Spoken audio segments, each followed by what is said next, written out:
Hello, team, and welcome to another ATP Geopolitics and Greg Terry Experience live stream. We are coming to you pretty hot on the, goodness me, hot on the tails of a White House experience that is pretty unprecedented. It's incredible what has taken place just now. I can tell you right now, inside the U.S., Johnny, every media outlet is nonstop on this. Basically, the headlines going across the television. You know, I'm not quoting, but disastrous meeting. Trump basically kicking Zelensky out. No post press conference. That basically, in a nutshell. Yes, and so I think where we'll start is at the end, which is the Truth Social from Donald Trump just now, and then we're going to play a couple of clips of sounds good sort of things that went on. Okay, so the Truth Social statement was, we had a very meaningful meeting in the White House today. Much was learned that could never be understood without conversation under such fire and pressure. It's amazing what comes out through emotion, and I have determined that President Zelensky is not ready for peace if America is involved, because he feels our involvement gives him a big advantage in negotiations. I don't want advantage, I want peace. He's disrespected the United States of America in its cherished Oval Office. He can come back when he is ready for peace. And then we hear that the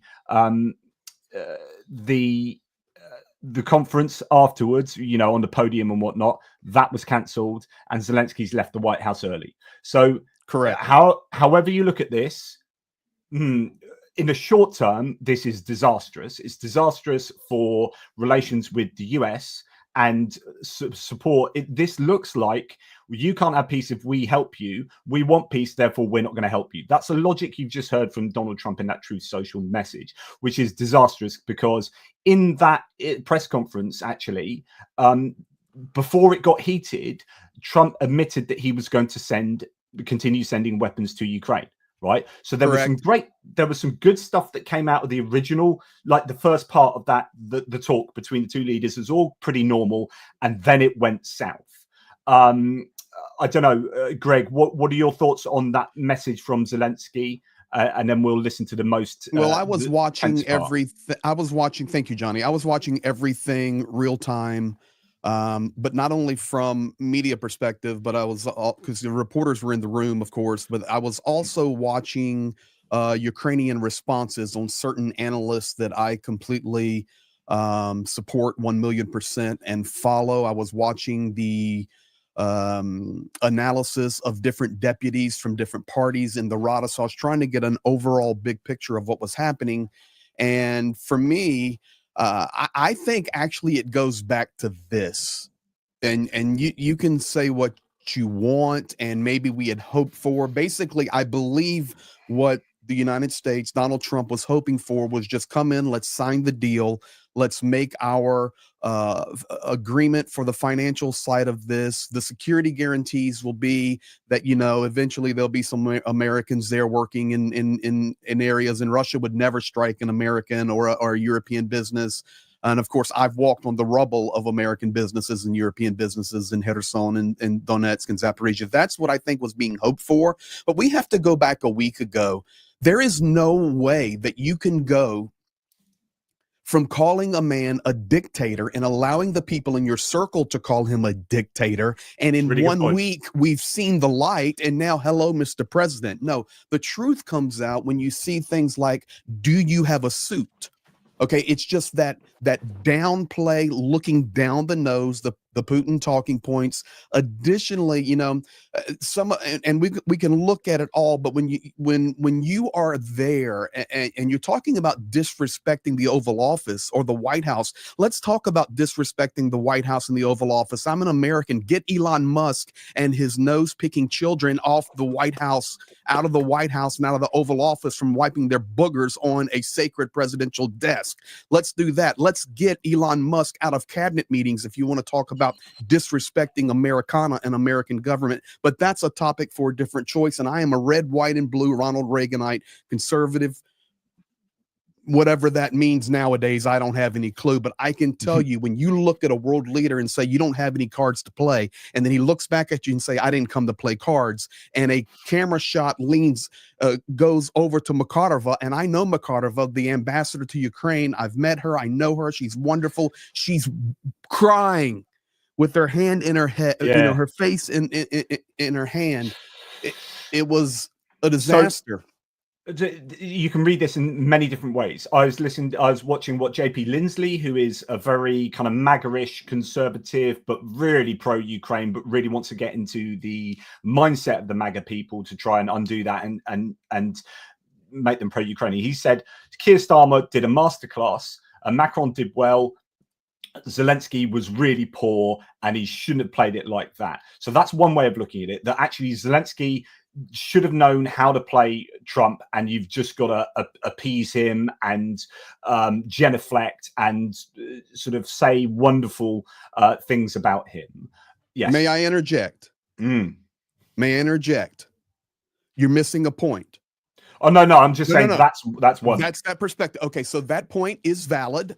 No problem there with what JP Lindsley is saying. I saw the quotes also. We're in a group together. I get it. And JP may be watching right now. I get it and understand it, but there is a difference. And the difference is you're not the president of the nation that is being wiped off the planet with an emotional tie, where you have lost your soldiers. You meet with a soldier on one day, you get the report the next day that he's been obliterated by a ballistic cruise missile. You've lost sisters and brothers in hospitals, and the world looks at you and calls you a liar and calls you a cheat and calls you every name in the book. So whether it's Starmer, whether it's Macron, whether it's Zelensky, or whether it is Winnie the Pooh, it doesn't matter. There is no emotional connection. That's why I appreciated Zelensky saying, okay, Mr. Vance, you haven't even been to Ukraine. Donald Trump, come to Ukraine. Let me take you there and walk on the rubble. Let's go to the places. Yeah. So there's no way to make it apples and apples. It's not possible. So you've got, so if you want to blame this all on Zelensky, you can take that route and do that. That's a kind of like, Zelensky played that badly and it was his fault for doing that. But I think your point about taking that back to a point where Zelensky was called a dictator, Zelensky was slagged off, Ukraine was slagged off, and it's being repeatedly slagged off by the US administration for the last month, right? Then you're going to be coming to the White House with that baggage. Now, again, the JP Lindsleys of the world will say, well, you need to hold that in. You've got to be a statesman and you've got to play the game, right? So the question is, should he have played the game? Or, given all that baggage and the fact that he's a proud man, he's a proud Ukrainian, hence he's always wearing what he wears. He's always wearing his heart on his sleeve. And here's a guy that is going to stand up for his country. And when he hears lies coming from Trump, he's going to correct them. And that's indeed what happened. Now, so it's okay for Starmer to correct him. It's okay for Macron to put the hand down and say, no, that is not correct. But if President Zelensky corrects him, that just instigates a battle. That tells you already the decision was made in Donald Trump's mind before this meeting ever started. This guy is illegitimate. This guy is a dictator. I will call him Mr. President. I will try to put on a show and save face and get through this somehow. But Zelensky was going to have no part of it. I'm going to marginally disagree in that I don't think, or I don't know, but I don't think that Trump had that much thinking going on with that. And lots of people are saying this in the live chat, my thoughts is that actually it was JD Vance who sabotaged the whole thing. So when you look at where it all went wrong because JD Vance did some I think really disingenuous interrupting and then getting involved, and actually we're going to play that now. I would agree with that completely as well. In addition to, I would agree with that. Yeah. So let's play this kind of 3-minute 40 video, which basically is going to go viral. Let's just get that playing. Are you joking? It was available a couple of seconds ago. Let's get that going again. Here we go. It's all right. What kind of diplomacy, JD, you are speaking about? What do you mean? I'm talking about the kind of diplomacy that's going to end the destruction of your country. Yes, but if you Mr. President, with respect, I think it's disrespectful for you to come into the Oval Office and try to litigate this in front of the American media Right now, you guys are going around and forcing conscripts to the front lines because you have manpower problems. You should be thanking the president for trying to bring an end to this conflict. Have you ever been to Ukraine that you say what problems we have? I have been to. Come once. I've actually watched and seen the stories, and I know what happens is you bring them on a propaganda tour, Mr. President. Do you disagree that you have problems bringing people into your military? And do you think that it's respectful to come to the Oval Office of the United States of America and attack the administration that is trying to prevent the destruction of your country? A lot of questions. Let's start from the beginning. Sure. First of all, during the war, everybody has problems. Even you, but you have nice ocean and don't feel now, but you will feel it in the future. God bless. You don't know that. God bless. You don't God know bless. that. You will not have a war. Don't tell us what we're going to feel. We're trying to solve a problem. Don't tell us what we're going to feel. I'm not telling you. Because I'm you're in no answering on this position to question. dictate that. That's exactly Remember what this. you're doing. You're in no position to dictate what we're going to feel. We're going to feel very You will good. feel influence. We're going to feel I'm- very I'm good and telling very you, strong. You will feel influence. You're right now not in a very good position. You've allowed From the yourself very- to be in a from very the very bad position, beginning and of he the happens war. to be right From about the it. very beginning. I'm just going to interrupt here because, Greg, another thing I was going to say is part of the problem for Zelensky is that his English is quite good, but it's not brilliant. And what he's often trying to communicate is either lost or he's not quite on point with his English to get across what he's really meaning there. And that puts him at a distinct disadvantage when he's up against two people like JD Vance and Donald Trump, right? Okay, I agree with that, but I'm telling you, man, the decision's already made. I'm telling you, put us back on the full screen a second. Yeah. So they already have their perception. You hear the propaganda. You take these people on propaganda tours.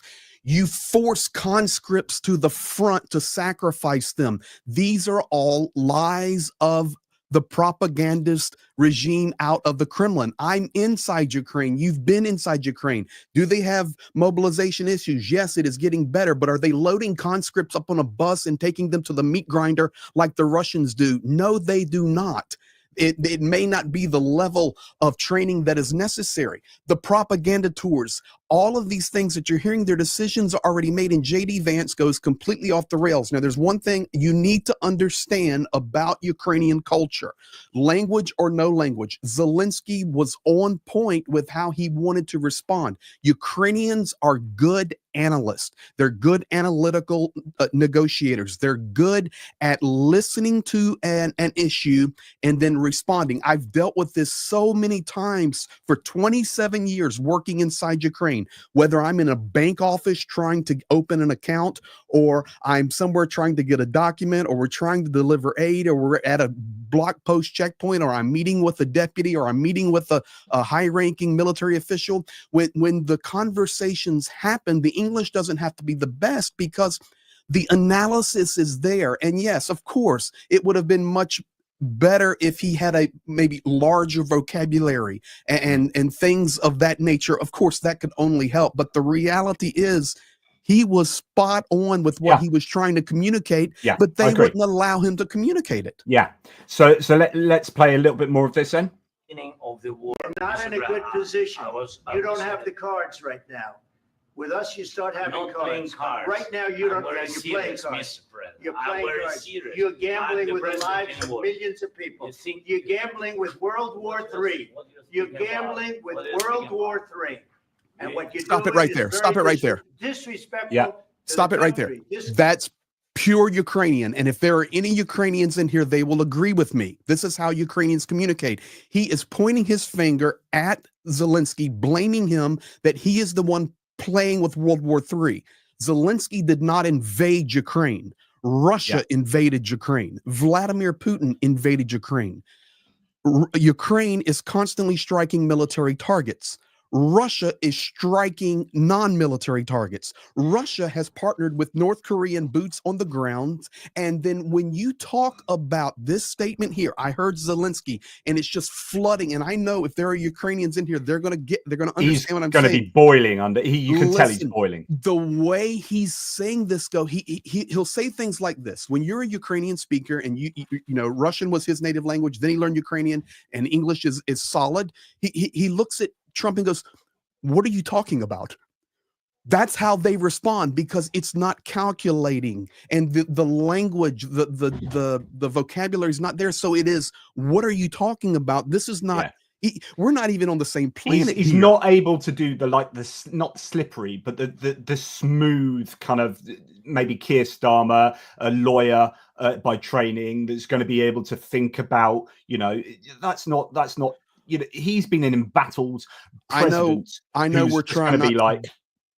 I know we're trying not to be emotional about this. And in fact, I was getting ready to put a post up on my YouTube channel and a 3-minute video. And I was going to say, dear folks, I need to process this for 24 hours and come back tomorrow with an accurate analysis. I don't want to be emotional and knee-jerk reaction. And then JP messaged me and goes, "Let's go live, mate." And I said, okay, let's go live. So I'm great to go live. I am emotional about this, as many people are emotional about this, but we want to try to keep it as factual as possible. Let me ask you this question, Johnny.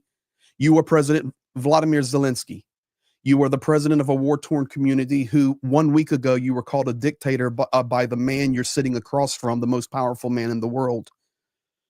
And you're sitting there, and the president of the United States and the vice president of the United States are pointing their fingers in your face and blaming you. How are you going to respond? Oh, so like the emotional me would have already been heightened. Like, people have heard me rant. I would be just at the White House. I'd be keyed in for rant mode, right? But then I'd be like, right, I've got to play this carefully, and I would have been like, my heart would have been going nuts then, and I would be fight. The problem is, me, like whenever I hear an incorrect claim, I want to call it out straight away. I am really boring. Like, I'll go through like a 30-minute video and go, well, that's wrong, this is why it's wrong, and then I'll be analytically looking at every single comment made.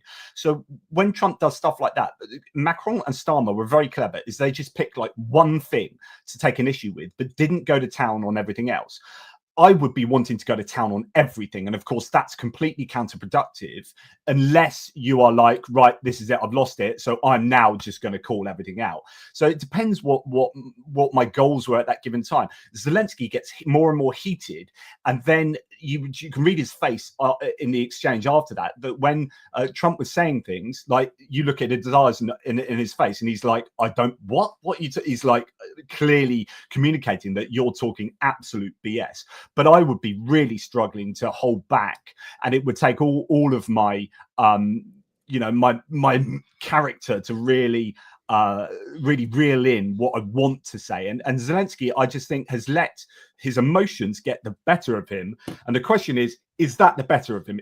Was it better for him to have done that than not to have done that? And I guess, what are your objectives? And some people might be evaluating this in the long game, Greg, which is like, do you know what? We just need to get this out. You need to like excise the cancer or whatever it is. You need to like lance the boil. Just get this out and have it out in the open, because this has been boiling away under the, we're in public actually, but just not between them. Have this argument, get it out, and then either get rid of the US once and for all in terms of looking for support from Europe and having Europe move away from the US, or have some kind of reconciliation and take it forward from here. But I think reconciliation is going to be particularly hard when he's basically been forced to leave the White House. Correct. Now, that's not going to happen. And I can tell you right now, we already have a report coming out from Zarubin, who is Putin's personal reporter, and he just stated, reminding what Putin, I'm watching it right now, live time. All this is breaking news.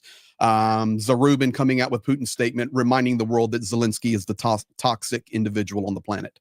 Okay. Next bit of news. Mineral deal has not been signed. It will not be signed. I'm not a prophet. I don't think it. No, White House has just confirmed it's not been signed. And third thing, Donald Tusk from Poland has come out and publicly backed Zelensky. So we are looking now, this might be like the pivotal moment in world history for this decade, at least, where Europe could publicly come out and just side with Zelensky, bearing in mind that Europe is just about to get ready for a 25% tariff on them from Donald Trump. Let's just play the end of this exchange. Yes, please. Country. That's back to you. Far more than a lot He's of angry. people said they Trump. should have. Have you said thank you once this A lot entire of meeting? times. No, in this Even entire meeting, today. have you said thank Even you? today. You went to Pennsylvania and campaigned for the opposition in October. Offer some words of appreciation for That's the a United lie. States of America and the president who's trying to save your country. Please, you think that if you will speak very loudly about the war, He's not speaking loudly. He's not speaking loudly. Your country's in big trouble. Can I Wait a answer? minute. No. You've done a lot of talking. Your country is in big trouble. I know. You're not I winning. know. You're not winning this. You have a damn good chance of we are coming out staying, okay because of Mr. us. President, we are staying in our country, staying strong from the very beginning of the war. We've been alone, and we are thankful. I said thanks You haven't in been this alone. cabinet. You and haven't not been only alone. in this We cabinet. gave you, through I this said stupid thank- president, $350 billion. You We voted gave for you your military president. equipment, You and you voted men for your are brave, president. but they had to use our military. What about West? If you didn't have You our invited military me- equipment, You invited if me you to didn't speak. have our military equipment, this war would have been over in 2 weeks. In 3 okay? days, I heard it from Putin. In 3 days, this is something Maybe new. less. In 2 weeks, of course he It's has. going to be a very hard thing to do business like this. I Again, tell you. just say thank you. I Except- said a lot of except times that thank there- you except to that- American people. Except that there are disagreements, and let's go litigate those disagreements rather than trying to fight it out in the American media when you're wrong. Honestly, I would want to punch Vance in the face because I really like. Yeah, first of all, Zelensky has thanked the American people and the American government a number of times in Many public. times. And second of all, don't go around saying, "Oh, we want thanks." This is, dude, like this is international geopolitics. This is in your strategic interest to do that. You didn't give arms to Ukraine for shits and giggles. You didn't do this for just pure charity. You did this because it was worthwhile for you to do that. So don't go around like demanding thanks like some petulant child who's done the washing up and then goes, "Look at how amazing I am. I've done the washing up, Mum. Can I have thanks? What? Can I have £5? Can you pay me some money for doing the washing up?" It's just, honestly, I'm getting angry now, but let me just play the last 30 seconds. Okay. Oh, yeah. No. Go ahead. Let's finish the last 30 We seconds. know Yes, that you're sir. wrong. But you see, I think it's good You know for you're wrong. the American people to see what's going on. I understand, sir. I think it's very important. That's why I kept this going so long. The problem is I've empowered you to be a tough guy. And I don't think you'd be a tough guy without the United States. And your people are very brave. But you're either going to make a deal or we're out. And if we're out, you'll fight it out. I don't think it's going to be pretty, but you'll fight it out. But you don't have the cards. But once we sign that deal, you're in a much better position. But you're not acting at all thankful. And that's not a nice thing. I'll be honest, that's not a nice thing. All right, put us back on the big screen. First of all, I'm just going to call it for what it is. Zelensky was not invited to the White House to say thank you. The man and the Ukrainians have said thank you.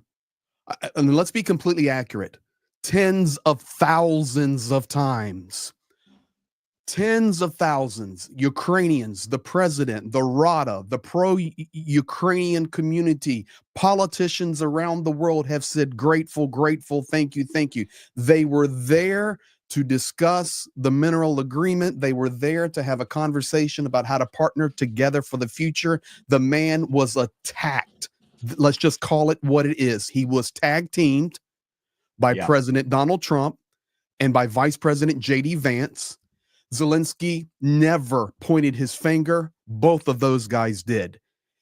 Zelensky showed an incredible amount of restraint where the man has seen his nation wiped off the planet in the eastern and southern regions. And he already knows, man, you've got to get this, and people watching, you need to get this. Donald Trump is not changing his opinion in 1 week. It was dictator a week ago. It's a dictator today. You put lipstick on a pig, it's still a pig. His mind is made up. This is why he says things like this, quote, "I am for Ukraine and I am for Russia." Not possible. Yeah, it's not possible. This both sidesism is a real problem. Like, so the US has gone from an ally to a negotiator, an ally to a mediator, and that means that they have absolved moral responsibility in or moral evaluation of this, which I think is disgusting. Especially, you know, when they did have that. I mean, if you were to go to like an otherwise neutral country and say, can you mediate this? And that's fine because they didn't have any skin in the game. But an ally then turns on a sixpence and says, right, we're no longer an ally. We are a negotiator, and we are therefore morally neutral. I find that really, really disingenuous. And I think who won out of that is JD Vance. JD Vance, like more than Trump, JD Vance, because I think he's a Project 2025 guy that has an ideology that Trump doesn't. Trump will broadly do what he's told by the people around him. Whereas JD Vance is one of the people around him and telling this. And he's your Peter Thiel, Project 2025. He's said all of the stuff that he wants of the US government in previous months and years. And now this is happening. And JD Vance there cornering Zelensky. And then you have Trump later saying, you haven't thanked, I think you need to be more thankful. That's just a repetition of what Vance has said. And Vance started that. So for me, this is Vance getting what he wants out of this exchange, 100%.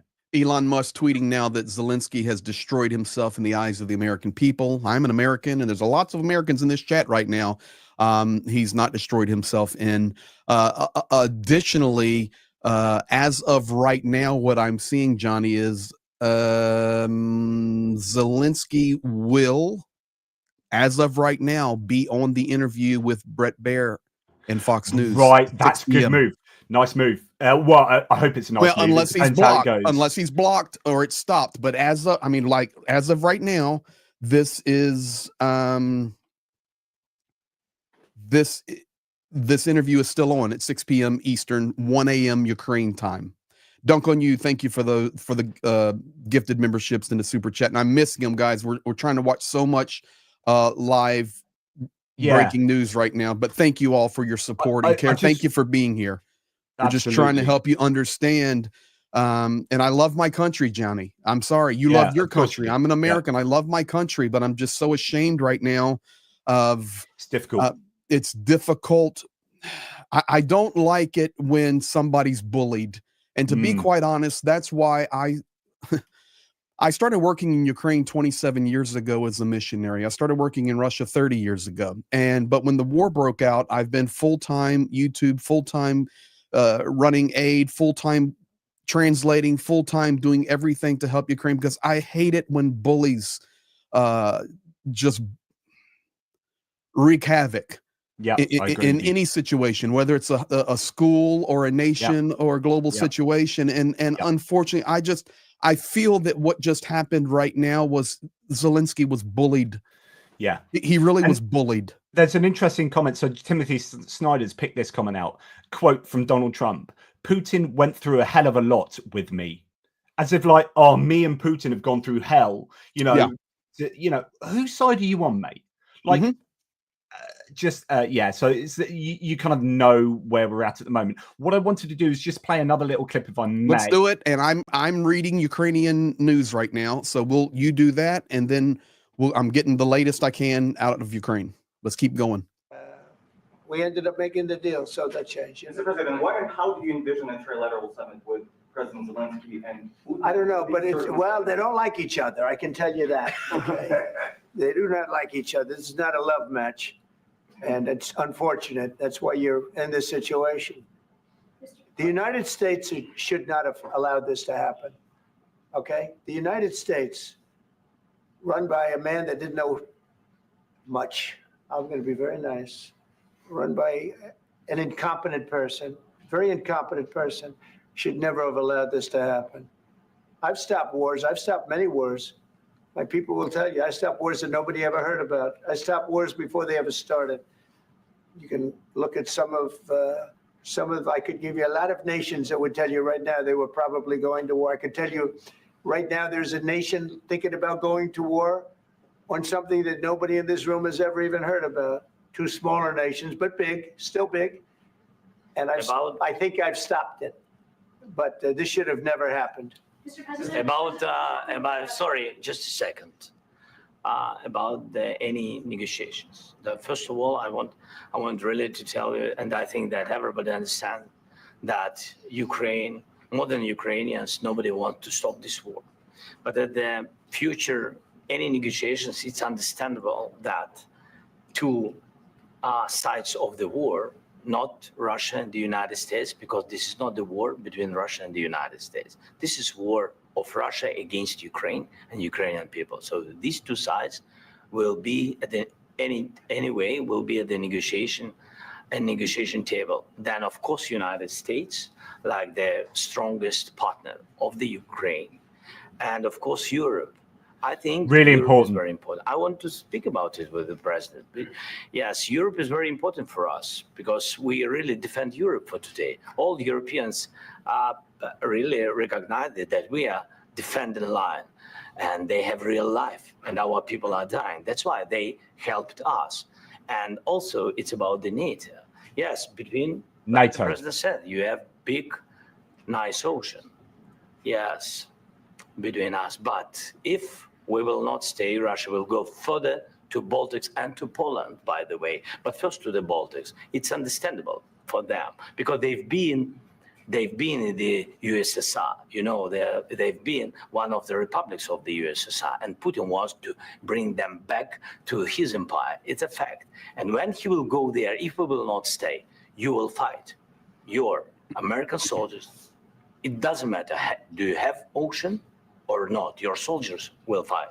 Mr. President, would you be willing to visit? And I found that really interesting that he called that he was saying Europe needs to be at the table, and actually we need to be at the table with Russia, America as well. But you know, we're the ones fighting the war, and I thought that was spot on and well said. And it's interesting he did bring in NATO there, which then would prompt Trump to either support Article 5 or not, which is kind of calling his bluff. And you know, that was pretty clever. There was Johnny, it was great. It was great. And let me give you this right now. One of the other things that happened, and we've now seen a few clips here, what we were witnessing was not only the bullying, but really Trump and Vance were trying to control the narrative and put words into the mouth of Zelensky. For example, and I quote, Zelensky is not ready for peace if the U.S. is involved because he feels that our involvement gives him a big advantage in the negotiations. I don't want superiority. I want peace. He showed disrespect to the United States in the Oval Office. That's a quote. So what is happening is he is creating this narrative that then can be ran with, and it's a Putin talking point. Zelensky does not want peace. The reality is Zelensky does want peace, but he wants a just peace, and he wants a fair peace, and he wants peace through strength. The one that does not want peace is Vladimir Vladimirovich Putin. He does not want peace. He wants to continue this. A couple of statements coming out of Ukraine that I respect highly, and this is from Sternenko. Sternenko is a Ukrainian blogger, analyst, one of the hugest supporters of Ukraine. We're talking millions and millions and millions and millions and millions of dollars along, like it's like Taras Shmut with Come Back Alive Foundation, but this is Sternenko. He says, a deal with the devil will never bring peace. It will only lead to defeat and humiliation. Respect to the president who holds the blow. We are not a nation that can be bent and sold. Now, there's something, if you do not understand Ukrainian inner workings, I can help you understand this one. Sternenko is a blogger, analyst, but there are many times where he has disagreed with the office of president, with Zelensky himself saying, okay, I don't agree with that move. So this is not just somebody rallying in Zelensky's corner and a rah-rah guy. This is a guy who many times it says, okay, maybe we should look at a different way. And right now he's standing with his president. So many pro-Poroshenko people that I was just with in Ukraine just weeks ago. I'm talking high-level military people. Yes, if there's a new election, I'm thinking about Poroshenko, or I met with people, Poroshenko, or maybe Zaluzhny or Zelensky. But right now, until this war is over and we have victory, I am 100% behind President Zelensky as our president. So we're hearing this is rallying some Ukrainians right now. And I would, so before we came live and you were on the way back home, I was like, we need to go live. This is crazy. Zhenya phoned me. So for those who don't know, Zhenya is Greg's, comrade in arms, partner. And I've traveled around the front lines with Greg and Zhenya back in February last year, etc., etc. And Zhenya phoned me and he was like, I am boiling. I am boiling. And he's watching right now. Yeah. But because I really want to know, well, how are Ukrainians going to interpret this? Are they going to interpret this as Zelensky not dealing well with that, in that JP Lindsley kind of way?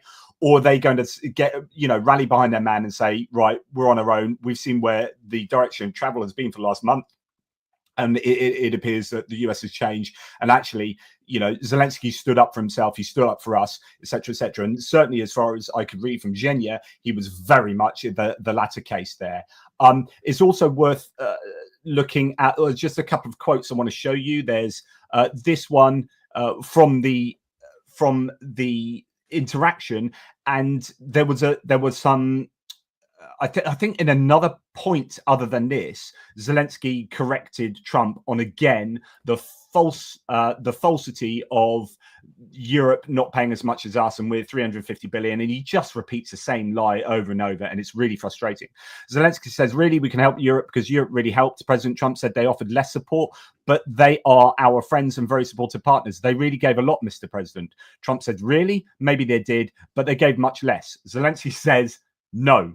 Trump says much less. Zelensky says no. Trump less. No. Trump okay, waves his hand. But that's what's annoying is that was corrected by Macron.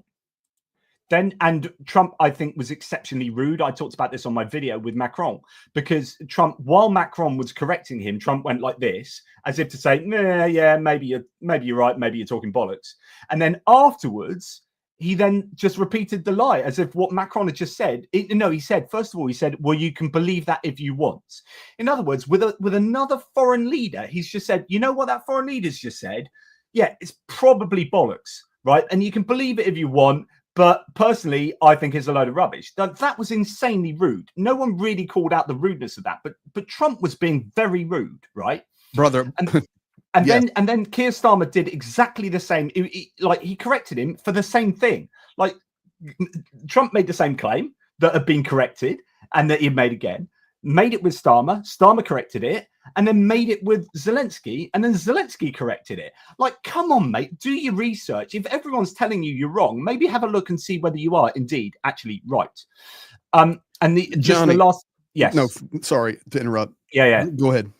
Well, no, I was just going to say the last thing is a Timothy Snyder quote here, which is hold on that a second. Yeah. Okay. Let me give you these before we go there. So basically, ladies and gentlemen, you have to understand Ukraine is like cornered right now. And we're thankful for all the help. And I'm thankful for what my country has done. And obviously there's going to be massive changes now, but what the Europeans have done.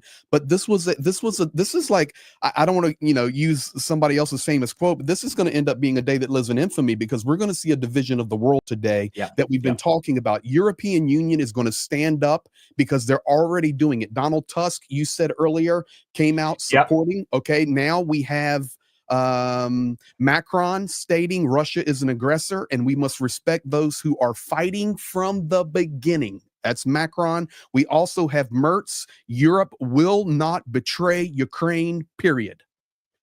Absolutely. And that's really good news.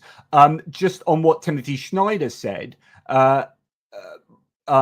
given that Trump people did nothing to induce Russia to end the war, it was all about pressure on Ukraine, wasn't it? And it always has been. And that's what's really been really galling for me. It's fair to conclude that the whole idea of pursuing peace was just a pretext to renew relations with Russia. This is just an attempt to get an economic deal on the table with Russia, to get those rare earth metals extorted from or extracted from Russia. I would agree with that. And so here's a comment from Michael Vujard that I actually, I don't agree with, at least not yet. So Michael Vujard, thank you for this. And thanks for your constant support. Says Keir Starmer is the Chamberlain of the Americas, as in he's the appeasement guy, and that what's led to the war. Now, I intimated this in one of my previous videos today. Keir Starmer is, or maybe it was in a video I was going to do. Keir Starmer is at a crossroads right now where he's got the leaders of Europe coming and Zelensky coming to visit him on Monday, the 2nd of March, right? And that's where they're going to talk about the reaction of Europe to what had previously been going on. Now it's going to be the reaction of Europe to what's just happened today. And Keir Starmer, this could be the making or breaking of the man. Keir Starmer could end up being because someone needs to be the spokesperson for Europe, that someone to have others coalesce around to drive support for Ukraine. Now that could be Zelensky, it could be Macron, it could be Merz, but Merz isn't yet chancellor. So Starmer has the chance to really drive himself into the political history books. And I don't know whether he's going to take it, but that could be his chance. Now for Starmer, he's also just sort of doing this free trade deal with the US, where they are not going to get, the UK might not well get a hit with tariffs, but the EU does. And Starmer might be deciding, but I want this free trade deal with the US to keep going. So if I'm the one that's in charge of supporting Ukraine, that could be compromising our economy going forward. So there are some interesting dynamics to go on there. But watch Keir Starmer, because I think he might end up being quite an important person and not the Chamberlain of the of this whole situation. Let me give you some more breaking news coming out of Ukrainian media right now. Trump cancels rare earth minerals deal with Ukraine after the fight. So that's it may be off the now. I'm just saying it's being reported. I know maybe other places, but I'm reading Ukrainian media right now. Zelensky openly challenged Trump over his soft approach to Putin and urged the world not to compromise with the murderer. And then let me do this. I'll tell you what, Johnny, I'm just going to go ahead and say I have permission to do this. And if not, Zhenya and I can just fight about it. How about that? Zhenya's here. Zhenya's here. You got him? Okay, man. Now I'm boiling with the things what's going on. I've heard some piece of the things of that conversation, let's say, which is hardly can say conversation. I'm boiling because I don't understand. Our guys today are dying, civilians and the military. And I'm watching President of the United States through that. There you have it. Yeah, and he was not happy, and he phoned me the other about a week or so ago in a pretty similar mood, because that was when it looked like the US had just changed sides, and so if he's a barometer for the Ukrainian people, and he may not be, but I would imagine that he's a solid barometer. Yeah, so there's going to be a lot of Ukrainians that just now, right, we're done with the US. I mean, they were incredibly supportive in terms of the sheer volume of equipment that we've received from them over time.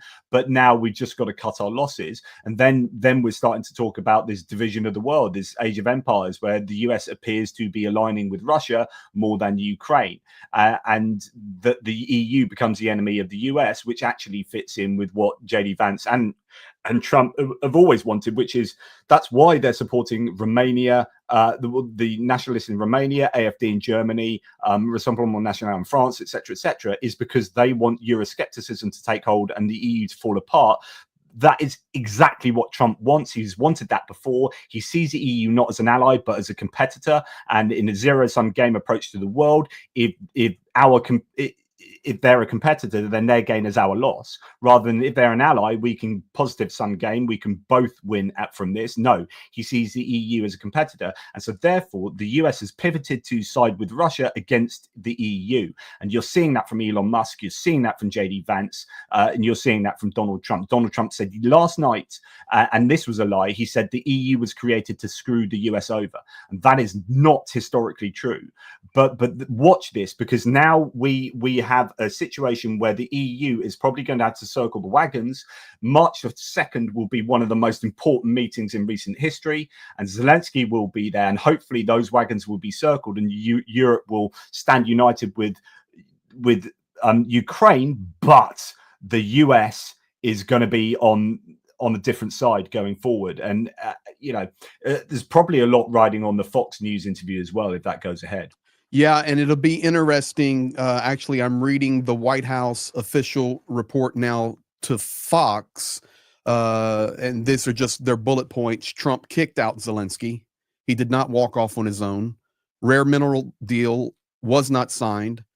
The White House states Ukrainians were begging to reset everything, but Marco Rubio and Waltz informed them Zelensky needs to leave the White House grounds, meaning Ukraine wanted to, okay, let's reset, let's start our conversation over. And it was Rubio and Waltz that informed them Zelensky needs to leave the White House grounds and return when he's ready for peace. And of course, that's then the tweet that Trump puts out. The president and U.S. officials felt disrespected by Zelensky's rhetoric and demeanor, cited that he was shrugging and rolling his eyes during the conversation. I would imagine when you're being bullied and ganged up on, I actually think Zelensky did a wonderful job of restraint. So these are this. Have you seen Zelensky's latest? I have not. I have not. Okay. Yet. So Zelensky has just come out and said, thank you, America. Thank you for your support. Thank you for this visit. Thank you, POTUS, Congress and the American people. So a lot of thank yous there. Ukraine needs just and lasting peace, and we are working exactly for that. So fairly non-committal, but just basically saying thank you, thank you, thank you. Interesting. And then you're getting lots of analysts coming out. We're going to do some thank yous in a minute, but ourselves. But Benjamin Tallis, Europe cannot rely on the US while Trump is in office. There is no telling what would set off a tantrum like this one. What could cost that could cost us our security. European security begins in Ukraine. We must be willing and able to defeat Russia without US ASAP. Only that will deter Putin and bring peace. I suggest for any viewers out there that haven't seen my military aid video, please go and check my military aid video today. There's a last sort of 7 minutes of the video is one's a right-wing politician or centre-right politician from the UK, and the other is a left-wing spin doctor from the Blair administration, Alistair Campbell and Rory Stewart. And they talked yesterday on their podcast about whether Europe and the UK can become independent militarily from the US. And their conclusion is that it is way more difficult than you might imagine. And it's not so much building the military equipment, it's actually the technology that underwrites the military equipment, and even things like cloud services. And we're going to have to do that, but it's not something you can do quickly, and you have to build entire technological infrastructure in order to divorce yourself from American dependence. Well, let's just do a quick little analysis, and I'm going to continue to give you guys, while we're live here, Ukrainian response, Ukrainian reaction. I've got the message in now, the comments of Anton Gerashencko, and always a solid source. I like him. I use him an awful lot. Gerashencko is rock solid, and he says, I hope that soon enough the right words will be found and the right decisions will be made. This is my sincere wish for the sake of Ukraine and the world.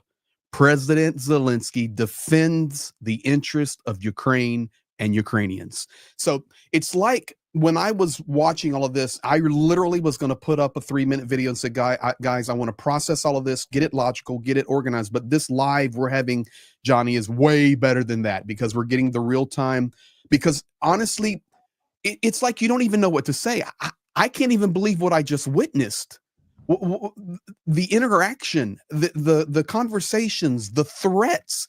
I mean, the accusations. I don't even understand how is that even possible? And you want to talk about civility. You want to talk about the ability to negotiate. You want to talk about the ability not to lose what? Don't let them see you sweat, the degree commercial, not to lose your temper when the pressure's on. Honestly, JD Vance lost his mind. So he lost his mind. Interesting you say that. So Max24 annoyingly never puts the links to the sources he refers to. But if this is a quote from Financial Times, and this is exactly what you were saying, what we were both saying actually, Vance and Trump were initially preparing for a quarrel with Zelensky in order to put him in an even weaker position in the negotiations, say the Financial Times. Someone below said exactly what you were saying there, Greg. Trump and Vance were actually angry for not knowing how to deal with this Zelensky. They were unprepared scared. Zelensky kind of called their bluff of being in control. There are many ways to interpret what happened, but those are some other ones. I just queued up a video for you. I want to make sure people that are watching this. I'm not aligned with anybody. I'm aligned with the United States. It's okay. I just want to preface it. This is where Trump is talking about. You can see the hatred that Zelensky, referring to Zelensky, has for Putin.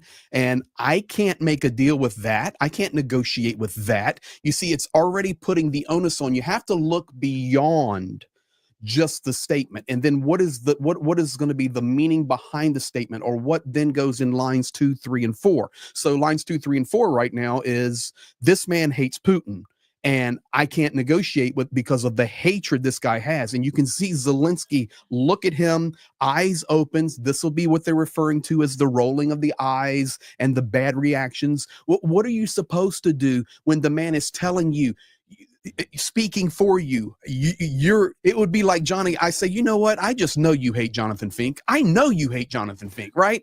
And Jonathan Fink's a co-friend of ours. So I'm just sorry, Jonathan, but you can't do that. You're the stinking president of the United States.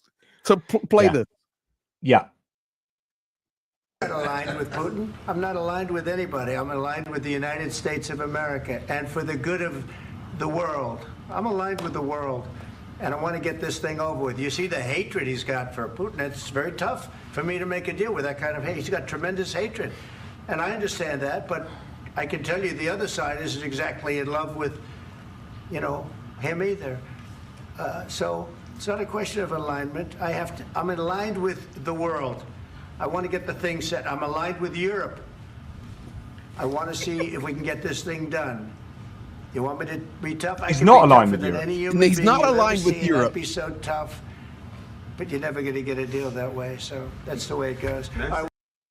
See, I find that really weak. Power. Right? Dude. Someone with strong moral character and fiber would say, well, I'm clearly aligned with Ukraine because Russia are morally reprehensible. Like it's like someone saying in the Second World War, and I know, Godwin's law and go talk about the Nazis, you can't get to a dinner party without blah, blah, blah. But this is called a reductio ad absurdum. And they're always really useful when you reduce something to the most extreme levels to see if the logic works. And if it doesn't work down there, then actually you can't apply it up here. Now, let's go to the most extreme level, which is like, I wouldn't sit there and say, with Hitler and 6 million Jews exterminated and go, well, I'm not on the side of the Jews. I'm not on the side of Hitler either. I'm on the side of the world. Like, what? That is a moral weakness. That is to abrogate responsibility as a citizen of the world for being able to very clearly elucidate your moral calculation. Or you just don't have a moral calculation, which makes you a moral monster as well. So, like, if we can't sit there and go, well, Russia invaded, they've killed people, they've committed tons of war crimes, they've deported children, there's an international criminal court arrest warrant on Putin's head. This is terrible. Like, this is all terrible, and Russia are the invaders and the aggressors. If we can't obviously sit there and say that, then do you know what, Trump? Sod off, because actually you're not helping. You are on the side of Russia. If you are not willing to say that the criminal is a criminal, then what are you doing here? Yeah, and it's even as of right now, we're still on with the Fox News interview, and Trump did have a quote saying that he has a good understanding with Putin. I can't be mince bad words with Putin and then try to go negotiate with him. I can't do that if I'm going to be the negotiator. And he's calling the Russian leader a very smart politician and a strong personality. One of the winners today is Vladimir Putin. Yeah, and that's certainly true. Essentially, there's no other way I can see it at the moment, unless there is some kind of miraculous reconciliation, and I don't believe in miracles. So just thought I'd throw that one in there for you, Greg. So I can't see this going any other way than Europe and Ukraine and Canada and hopefully Japan, Australia, New Zealand against Russia and the US. So the US, I would say siding with Russia, but actually you forget that there's the vast majority of American public actually side with Ukraine. It's only this kind of Project 2025 MAGA republicanism that is the problem. And so you will find, hopefully, that the Democrats will get behind Ukraine. So it's not like the whole of the country is going to be siding with Russia. So therefore, if the administration decides to side kind of almost not formally but rhetorically and de facto with Russia, then you could have a real bun fight going on in US politics and in the government and in the public spheres. And that's it's going to be compulsive viewing, that's for sure. 3 things right now coming in. There is a New York Times, and I'm not a New York Times person, but there is a New York Times reporter who has covered the White House since 1996, 06, 16, 29 years. And the person's basically coming out and saying, this is the most disgraceful thing I've ever seen in my 29 years of covering the White House. I've never seen a sitting president lecture a foreign leader like I just witnessed. Yeah.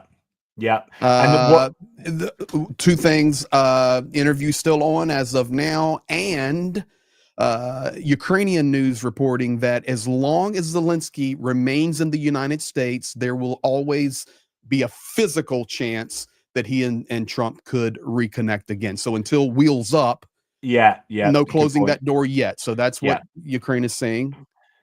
Yeah, we've got an awful lot of thanks to go through, by the way. I'm just gonna you keep on looking. Goose Springsteen, thank you very much. It's going to be painfully embarrassing when Trump gets a state visit to the UK.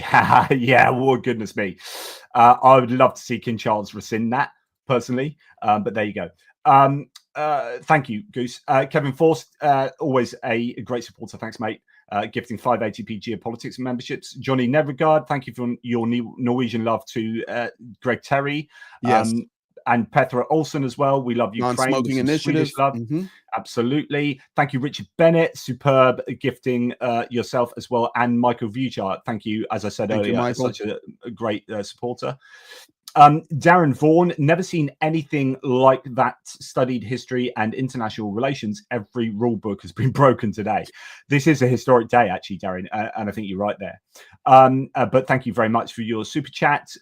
Thank you to Mr. Lion Dust. While it may be tough now in the US-UA relationships, Ukrainian relationships, it's proof that everyone should now directly speak up to Trump during visits. This is what gets Trump angry and makes him show his real face. Yep, interesting observation there. And thank you very much for a very kind super chat. Johnny Nebregard for Greg. Thank you, my island dweller. Super kind. Rick from the Netherlands, how long will it take for Congress to put an end to this clown show? Toss that clown out of the White House and demagify the US government. Well, November 2026 can't come soon enough, but I do wonder by then whether Congress, it depends whether they listen to the judiciary. I was going to do part of the video today, but I've run out of time. But I've got a US politics video to do, and part of it's going to be talking about, look, they are disregarding the judiciary at the moment.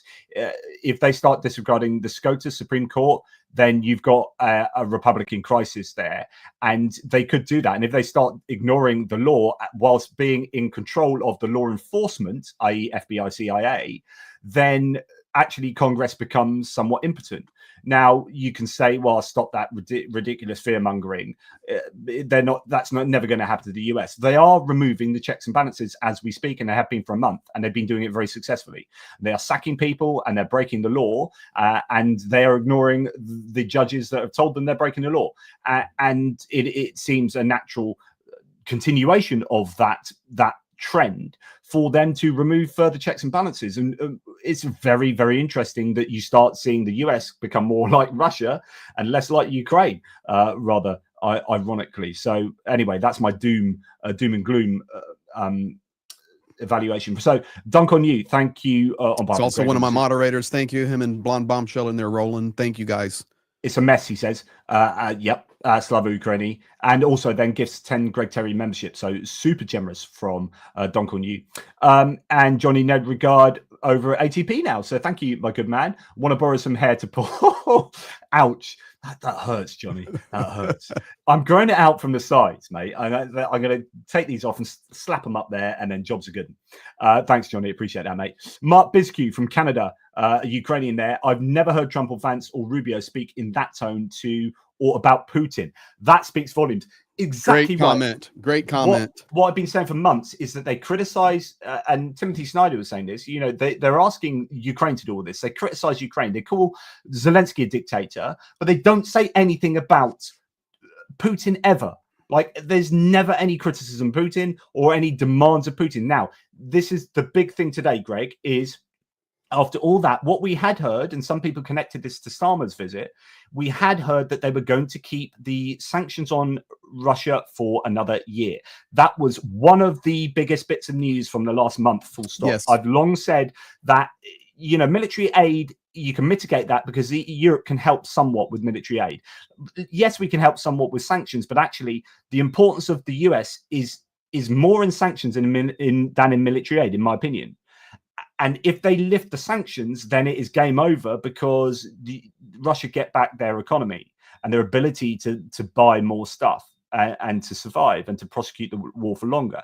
Now, that they announced yesterday they're going to extend those sanctions for a year. If tomorrow you hear they're lifting sanctions, the US has changed sides, and that would be a real issue. Rick from Netherlands sent a super sticker to you, Greg. Thank you, Rick. Now, big one for you as well, Greg. Here from Johnny Wishbone in Canada. Hang in there, Ukraine. Gentlemen, thank you for your support. This is a dark day. Some might say, like I said earlier, it's like lancing the boil. Some might say, actually, this needed to happen, is now out in the open. Now everyone can really move on. Europe gets a kick up the arse to get into proper gear.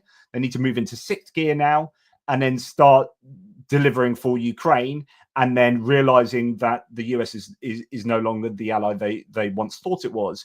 So yes, it is a dark day, but the silver lining is an expedition of expediting what might have happened eventually anyway.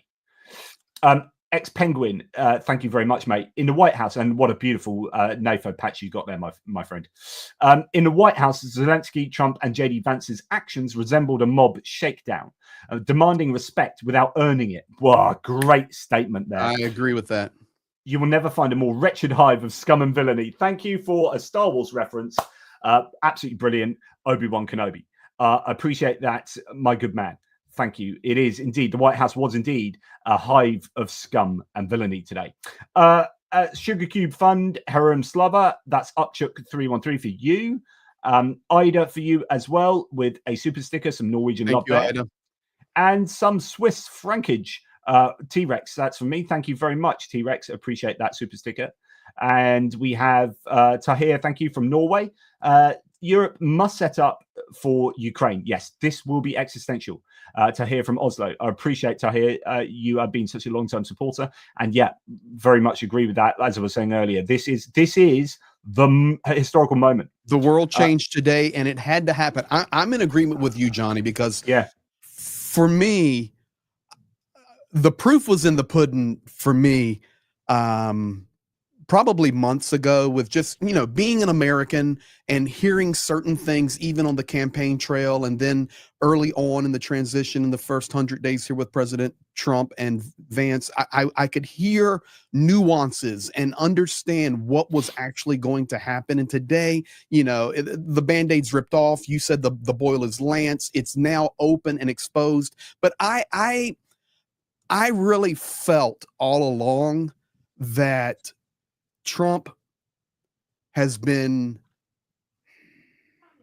contaminated through decades by Russian propaganda.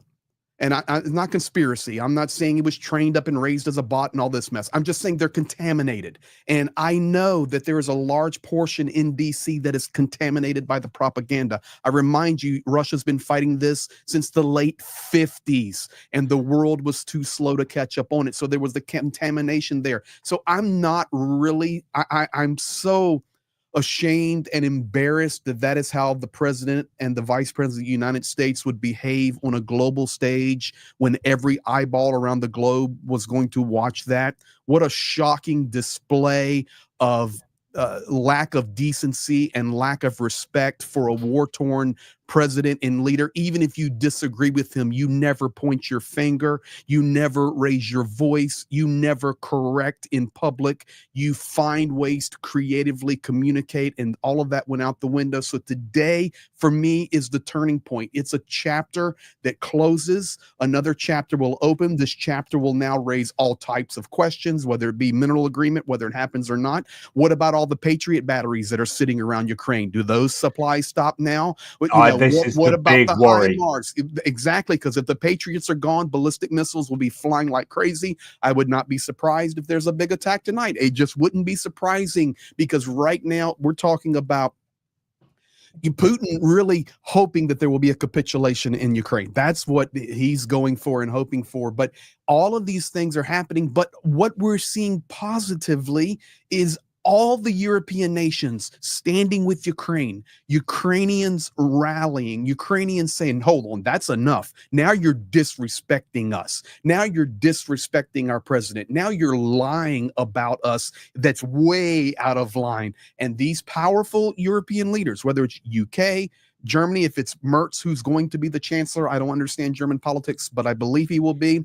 Spain, they're all, Donald Tusk, the prime minister of Poland, they're all coming into line right now. And I remind you guys, it was just a few days ago that President Duda from Poland went to visit President Trump, and it was embarrassing as the president of Poland, a mighty powerful nation, having to stand out and wait in the corridor. Come on.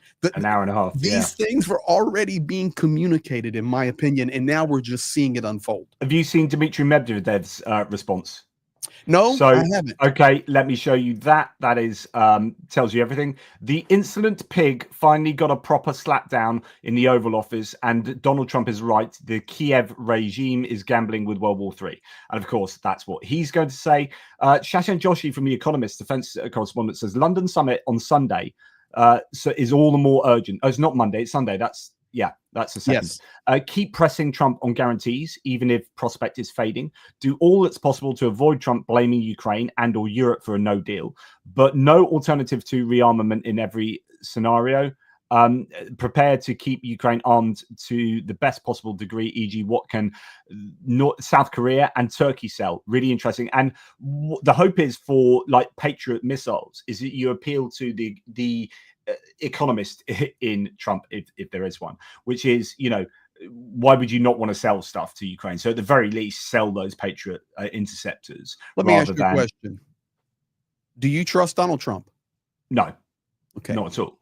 All right, there's your answer. Now, second, how about Andrei Yermak? So if you guys do not know who Andrei Yermak is always, he's the head of the office of the president. He's the big guy, huge guy that's always with Zelensky. He wore the suit and tie today coming into the White House. Yermak, he just said security, and I'm translating it from Ukrainian, security is not just a word. This is life. This is a future without sirens, without loss, without fear for those we love. Without real guarantees, war will return. She always returns to the place where they leave a chance for a new blow. The president fights for our country, for everyone who defends a just and lasting peace. I support the president who defends the interest of our heroic people in every situation, period. When they say point, but period. We are grateful to those who are close, for those who understand that Ukraine is not just a point on the map. It's Minas Tirith. Yes, that keeps the world from evil. We are very grateful to all the American people for their support. It is approaching a day when the war will only be a memory. Great statement there by Anton. I love that. It's Minas Tirith, which keeps the world from evil. So for those who don't know, that is a reference to Lord of the Rings. And Minas Tirith is like the kind of white city on a, that they're defending against the orcs, essentially, which is, plays into that whole idea. Fascinating. So thank you to T-Rex here. Keir Starmer is no. So up further.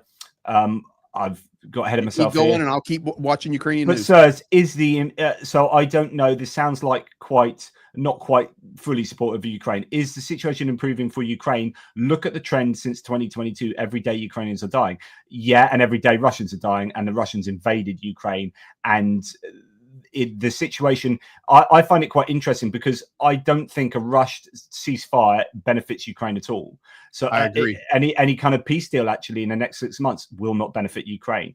Ukraine have got stuff coming online. They're starting to get mobilization sorted out. If the US were to continue supporting, it would be even better. And actually, the Russians are culminating. So the intensity of Russian attacks has really, really dropped off. The Ukrainians are counterattacking in Turets. They're counterattacking south of Pokrovsk in a couple of places like Kotlina, even Dachny and Pischani as well there. So there's some good news on the front line in some areas for Ukraine. I know it's not the same all across the front line, but the Russians are culminating. And so, First of all, Russia doesn't abide by ceasefires. Yeah. I mean, that's what Zelensky. If we stay on task with the conversation with Trump today, this is what Zelensky was trying to communicate to them, to President Trump and Vice President J.D. Vance. And you see, I'm still being respectful. Why can't you be respectful? I'm calling them president and vice president. Well, he was trying to communicate to president and vice president. They do not abide by ceasefires. And Trump, all he would say was, "You don't want a ceasefire. You don't want a ceasefire, sir. You don't understand fighting Russians." You do not understand fighting Russians. We've been fighting Russians for 3 years while you've been at Mar-a-Lago playing golf. Yeah. And he's done quite a lot of that by all accounts. Coming out of Ukraine right now, while you're getting your thoughts together and get ready to go down more of those chats, after a furious fight in the White House and serious pressure from Trump and Vance, this coming out of Ukrainian media, we are thankful today that we will see that the entire world supports Ukraine now more than ever. Excellent. Who was that? Sorry. It's from Bavovna. It's just Ukrainian media. I'm just translating it, reading it for you. Excellent. And T-Rex again, quite a provocative statement here.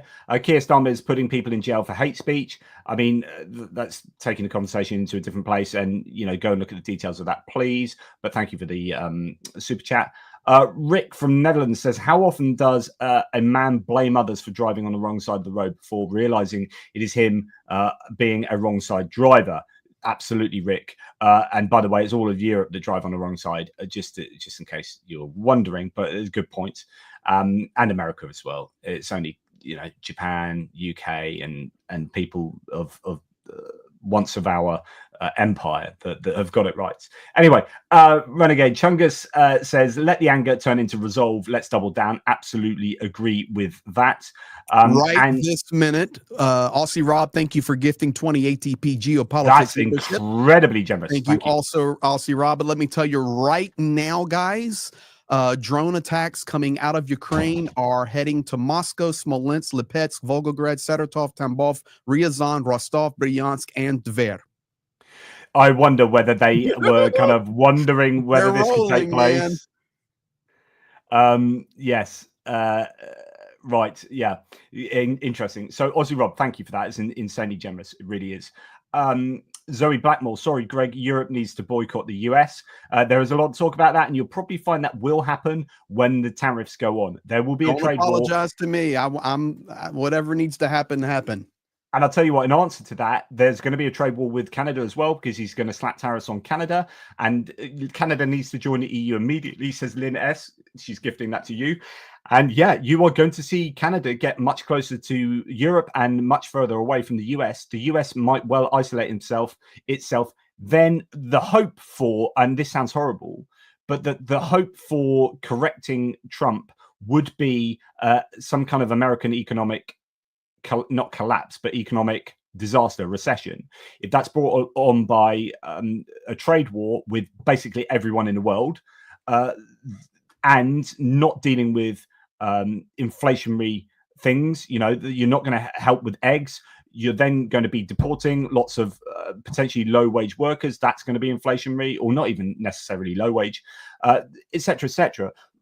the point being that, and it doesn't matter what you think about all these things, but inflation is going to be a bit of a battleground domestically. We've already seen it is hurting Trump in the polls at the moment. Then now he's sinking. He's in minus points, I think, for the economy. Now, no one would have thought that, but that could be what undoes Trump. So keep an eye on that one. Thank you to Martin for some Swedish love. The US needs a Maidan. Yeah, interesting. And we have Julie Perry, thank you very much. That's very kind of you for the super sticker. Stupidity in essence, some Danish love there. That does it. Beast mode. I'm sick of Trump and fascist idiots. I will place $500 on Jigger's Paw.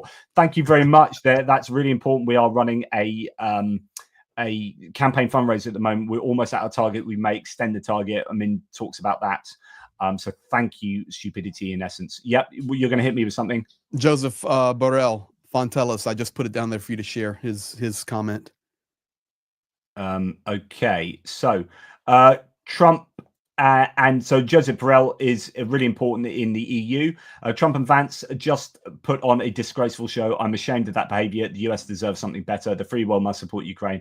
I was and still am with Zelensky. Wow, that is massive. That is actually saying, not just saying, because many of the others are saying we stand with Ukraine. He's saying, I stand with Ukraine. I did stand with Ukraine, and that was disgusting in the White House. And that is taking the rhetoric to another level. We are seeing that division between Europe and the US. Ignis just bought a 5x8 Ukrainian flag. I'm tired of this crap. Good on you, Ignis. Stand proud and stand tall. There's a channel I follow in Ukraine that is actually is not pro-Ukrainian. Pro-Ukrainian, but not pro-Zelensky. Pro him as the president, but in the future wants a new president. And even this person today is going, okay, I'm shocked. Zelensky stood for Ukraine like a madman today. Nice. However, they're rallying. Go ahead. However, bad news. All right. US State Department terminates support for restoring Ukraine's energy grid, according to NBC News. This is possibly looking like worst case scenario, which would be, if that is true, that's going to be a sign of things to come, which is turning off all support for Ukraine. And do you know what? It shows how thin-skinned I think Trump is personally. Maya Sandu from Moldova. Truth is simple. Russia invaded Ukraine. Russia's the aggressor. Ukraine defends its freedom and ours. We stand with Ukraine. John Bolton, former Trump advisor, warns that Trump and Vance siding with Russia in this war is a catastrophic mistake for US national security. However, I think you might, if stuff like this continues, if that is indicative of State Department terminating US support for Ukraine's energy grid restoration, then you've got a full-on realignment there, it appears. Annalena Baerbock, the present foreign minister for Germany. Ukraine is not alone. Germany, together with our European allies, stands united alongside Ukraine and against the Russian aggression. Ukraine can build on unwavering support from Germany, Europe, and beyond. Their defense of democracy and their quest for peace and security is ours. That's excellent rhetoric from Germany, although careful not to attack the US like Joseph Borrell did. Let's do this. You were just talking about if the NBC report is true, it will show of signs of things to come. As you know, Senator Lindsey Graham and Zelensky have had a pretty good relationship, and Lindsey Graham's been a good friend of Ukraine. So we're learning now from what you're getting ready to play. I've queued it up for you that actually Lindsey Graham met with Zelensky today. So pause that a second. So evidently, from what Lindsey Graham is saying, he met with Zelensky this morning and maybe gave him a pep talk on how to communicate with Trump. But let's listen to what is stated here. Met with Zelensky this morning. I urged him to stay on message, be grateful, be thankful. We'll talk about details of security guarantees later. Keep it upbeat, keep it positive. It was absolute, utter disaster. The question for me is he redeemable in the eyes of Americans? Most Americans witnessing what they saw today would not want Zelensky to be their business partner, including me, and I've been to Ukraine 9 times since the war started. I met with him this morning. President Trump I talked to last night, he was upbeat about the deal. I've never been more proud of President Trump for showing the American people in the world You don't trifle with this man. He was very positive. He was very upbeat. He wanted to get a ceasefire. He wants to end the war. And Zelensky felt like he needed to debate Trump in the Oval Office. JD was awesome. There was So that doesn't surprise me. If you're, I know, but I'm just saying, if you're talking about, projecting forward, the NBC report now, we actually brought up like just Patriot batteries. When you see Lindsey Graham, who really has been close confidant of Ukraine and Zelensky, basically turned the narrative. He turned it. That it was Zelensky baiting, and it was Zelensky who did all of this. That's an indication of it's probably over for the United States. It's over. Yeah. After the clash, Trump gathered the key advisors in the Oval Office, reports CNN. Zelensky and his team weren't even allowed to have lunch. Trump told them it was time to leave. A White House official said Ukrainians wanted to continue talks, but were denied. And that's kind of what you said earlier. Writing's on the wall there, isn't it? Yes. Just a few more, quite a few more, actually. You guys are being far too generous. Thank you. This was designed from the start to turn the people of the United States against Zelensky. I don't know about that. I do think, I don't know whether it's opportunism, but I think it's all about, as I said earlier, Vance. I think it was Vance that kind of orchestrated that largely. Suzanne Melendi, thank you very much. This was orchestrated. Vance had his lines to say. The Trump admin never intended a fair partnership with Ukraine. No, I do believe that's correct. Yeah. Putin wouldn't allow it. Yeah. Yep. Good point there. One of yours. Thank you, Suzanne, by the way. F. Oink from Hungary said, my guest is flabbergasted. Time for a US revolution. We shall see. It's going to be interesting to see how this plays with the American people. Lindsey Graham there was kind of intimating that the American people wouldn't like that, and it depends on how they get their news. And if Fox News, which they will, goes to town on Zelensky, then that's over for the Republicans, really, in terms of, or largely. That's unfair, actually. There are many Republicans watching this. But in terms of the viewership of Fox, I think that is going to be very difficult to expect them to be able to fight the tide of disinformation that will come from, I think, Fox News. Lindsey Graham, multiple sources now calling for Zelensky to resign. Yeah. Beck W from your channel, giving you some love there. So thank you, Beck. Ray Blaze on mine. I would have paid to see Zelensky asked to speak to President Musk. Europe and the Commonwealth needs to stick together and completely wean off the US. Yeah, see, he should have just, like, my bridges have been burnt. Just to stand up and say, has anyone seen the real president around here? I'd like to speak to Elon Musk. Like, that just would have been absolutely brilliant. But of course, let's put something on top of this right now that's going to be interesting, especially with the timing of it. Lex Fridman is right now on the way. He was in India interviewing Modi. We know how the interview went with Zelensky. So now Fridman is on the way to Moscow. He will be interviewing Vladimir Putin. Oh, interesting timing coming after. I mean, it was already pre-scheduled, so I'm not saying that, but wow. I forget who it is, but someone in that ecosystem is also interviewing Lukashenko. And it's just basically, oh my God, they're just getting involved with all the dictators. It's horrible. Done, donated $500. The goal is reached. That's amazing stupidity. Wow, in essence. Thank awesome. you. That's a Jiggers Paw campaign we're doing. That is insane. Thank you. Cody Powers. Wow, honestly, that's amazing. Cody Powers, we have to wake up. We have to wake Europe up yesterday. The US is compromised without a doubt. I've never been so ashamed to be an American. That's one of yours. So agreed, Cody Powers. President Zelensky's office has informed the Hudson Institute he was scheduled to speak there at 4 o'clock. Yeah. That's canceled. He will not be speaking there. Yeah. The State Department this week terminated U.S. aid initiative that has invested millions to help restore Ukraine's energy grid. Yeah, that's the one that's been cancelled. That's actually through USAID. My blonde is Ukraine. We were all Ukrainian. God bless Ukraine. Slava Ukrainian, make Russia small. Thank you very much, Pete, from Australia. Really appreciate that.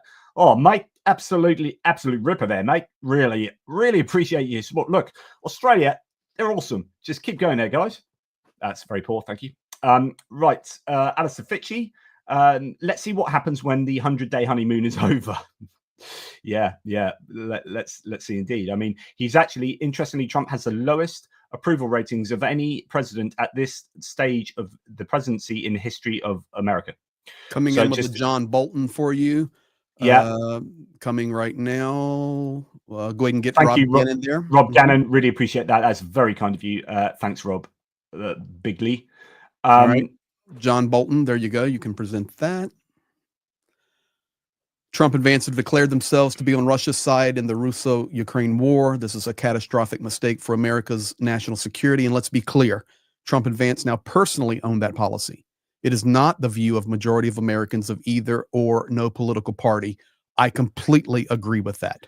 Yeah, 100%. But it's whether that cuts through the noise. We shall see. But I'm telling you right now, for those people that are out there and they say, you know, I don't even want to call it Republicans, Democrats anymore. Let's just say, you know, whatever. Okay. Yeah.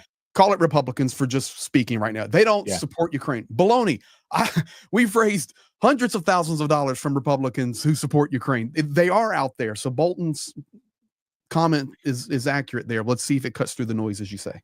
Zelensky's just finishing speaking with Macron and is now speaking with NATO Secretary General Mark Rutte, according to Financial Times. I wonder also, like, how long it was since he got out of the vehicle and then into the White House before he went into that meeting. Were there any like testy interactions that kind of teed up that meeting? I would wonder as well. Alan Dixon, thank you very much for your super sticker. Really generous of you. Thank you. And thank you to Alan Bennett. Imagine the troops on the front listening to this nonsense. Must be heartbreaking. Europe needs to get together. And this is kind of what Greg was talking about earlier, intimating. Georgian people, we are with you. Absolutely brilliant. We should be with Georgia. And I think we need to have been putting a lot more support into Georgia. They are almost a forgotten nation in the last sort of month or two. Ricky Johnson, Ricky from my other channel, from my original philosophizing, and I've interviewed Ricky a number of times. He comes from a very interesting Norwegian church background. I forget the name of it. Lastidianism. Let's go, Ricky Johnson. Lastidianism. He's an atheist now, though, Greg. So, but there's really, still hope. Yeah, really interesting deconversion. And anyway, Ricky's an absolutely beautiful human being. And so I've interviewed his son, and he's amazing, and his wife is amazing as well. So US is such a shit show with Trump. It's embarrassing. Ricky, thanks for that super chat. And yes, it is. We need to chat again, Ricky. So one day, let's get that on. So Cypher 3 or Cypher or Cypher, or them. For you, Greg, if Ukraine sticking up for itself causes World War III, then so be it. F Trump and Russia. Yes, it's testing times ahead. Thank you on behalf of Greg and Adam Rounds here for Greg. Greg, what is Russia saying right now? I wonder. Well, we've heard they're gloating. I've been giving it to you. For Russia, Medvedev. Medvedev, we've looked at him. I've also got the thing out from Zarubin, who is Putin's personal reporter, the guy you always see with him. The only one Putin speaks to personally like that is Zarubin, and he's stating that now the world understands how toxic Zelensky is. That's the quote. Yeah.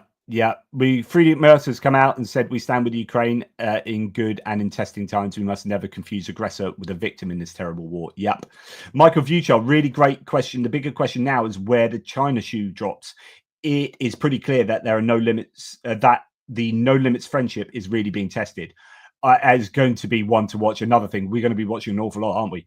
Yeah, Michael Vujard, that's a really good point. Dominique Brack with some Swiss love for you, with a super sticker for you, some thank you, Dominique. Franks, and Stephen Kraft for you as well. What Trump doesn't want to consider about American workers as security guarantees is that their employers will evacuate them as soon as it looks like things will get dangerous. Yeah, I don't know whether that's to do with having workers in the US. In Ukraine, I presume that is. Yeah. So is this breaking news or late news or just being regurgitated now about the US aid being reduced as far as employees from 64 to 8 that will manage Ukraine? I don't know. Okay, so that's breaking news. I'm seeing it now on multiple places. Trump administration reducing U.S. aid agents responsible for Ukraine from 64 to 8. Yeah, there you go. They are bailing on Ukraine. essentially. Yeah. So yeah, American workers in Ukraine or anywhere around the world, I don't think the concern of Donald Trump. He seems to be much more concerned with sacking them at the moment than doing anything to protect them. So there is that. Thank you to Mark Moody. It says Starmer withdraw King Charles's invite to a state visit. Let Trump swivel on it. Yep, I'd love it if that happens. I don't know if that would if King Charles would want to be so politically divisive, but I'd love to see that. I love it. Dunk on You gifted 20 Greg Terry experience memberships. That's incredibly Thank generous. you, Dunk. Yeah, he is one of my moderators and staunch supporter with personal connections in Ukraine. A little more Lord of the Rings referencing here from Eduardo Guerrero. Some Mexican love for you, Greg. The ride of the Rohirrim to come. Arise, riders of Theoden. Slava Ukraine from Mexico. I had just started watching a really good series. It's been going since 2016, 6 series so far, called Unforgotten. It's a cold case series, and it's remarkably good. And in the first series, Bernard Hill, who sadly has died, I think now, plays one of the main characters in the series, and he was King Theoden. So anyway, just let me make a statement about Mexico. My daughter Eduardo, I don't know you, but thank you. But I do know a lot of Mexican people, and I have a lot of Mexican friends. In fact, my daughter lived in Mexico for 1 year, learning the language and doing missionary work. And this was during the early days of the war. And when I would come to Mexico to visit, so many Mexican people would come up to me, and they knew me through my daughter, and they would ask, always, how's Ukraine? What's it like there? We support Ukraine. We are against Russia. Brilliant. We support Ukraine. So thank you.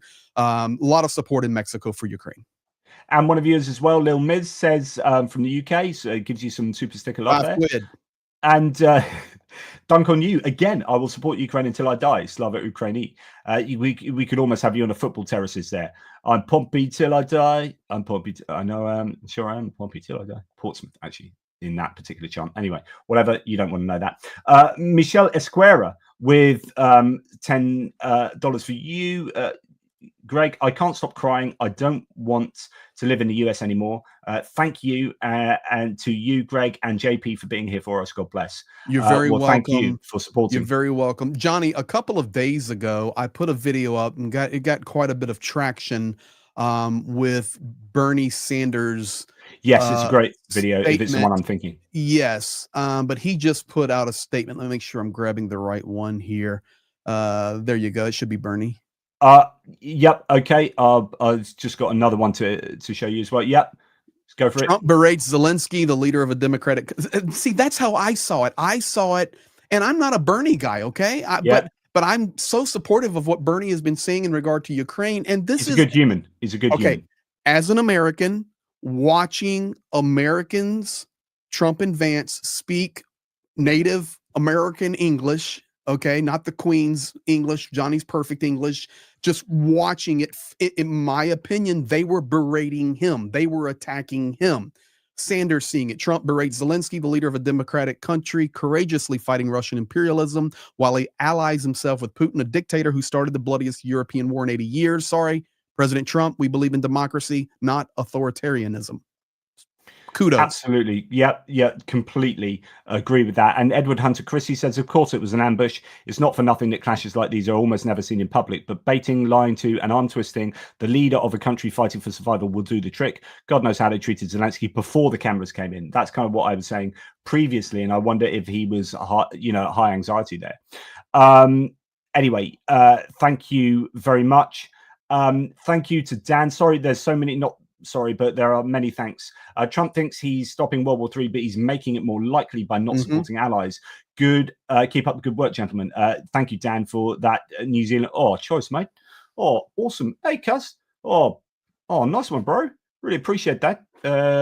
Thank you. Thank you, Dan from New Zealand. Really, really cool, eh? Thank you. And I'm here all night. Putin Puppet. Thank you very much for a very kind gift there. That's really generous, Putin Puppet. Giuseppe Dell. Unfortunately for Zelensky, this is one of yours, he was dealing with kids who have too much power. Scary. Yes. Slava Ukraine. Greetings from Bournemouth, just down the road from me. I've given many talks in Bournemouth.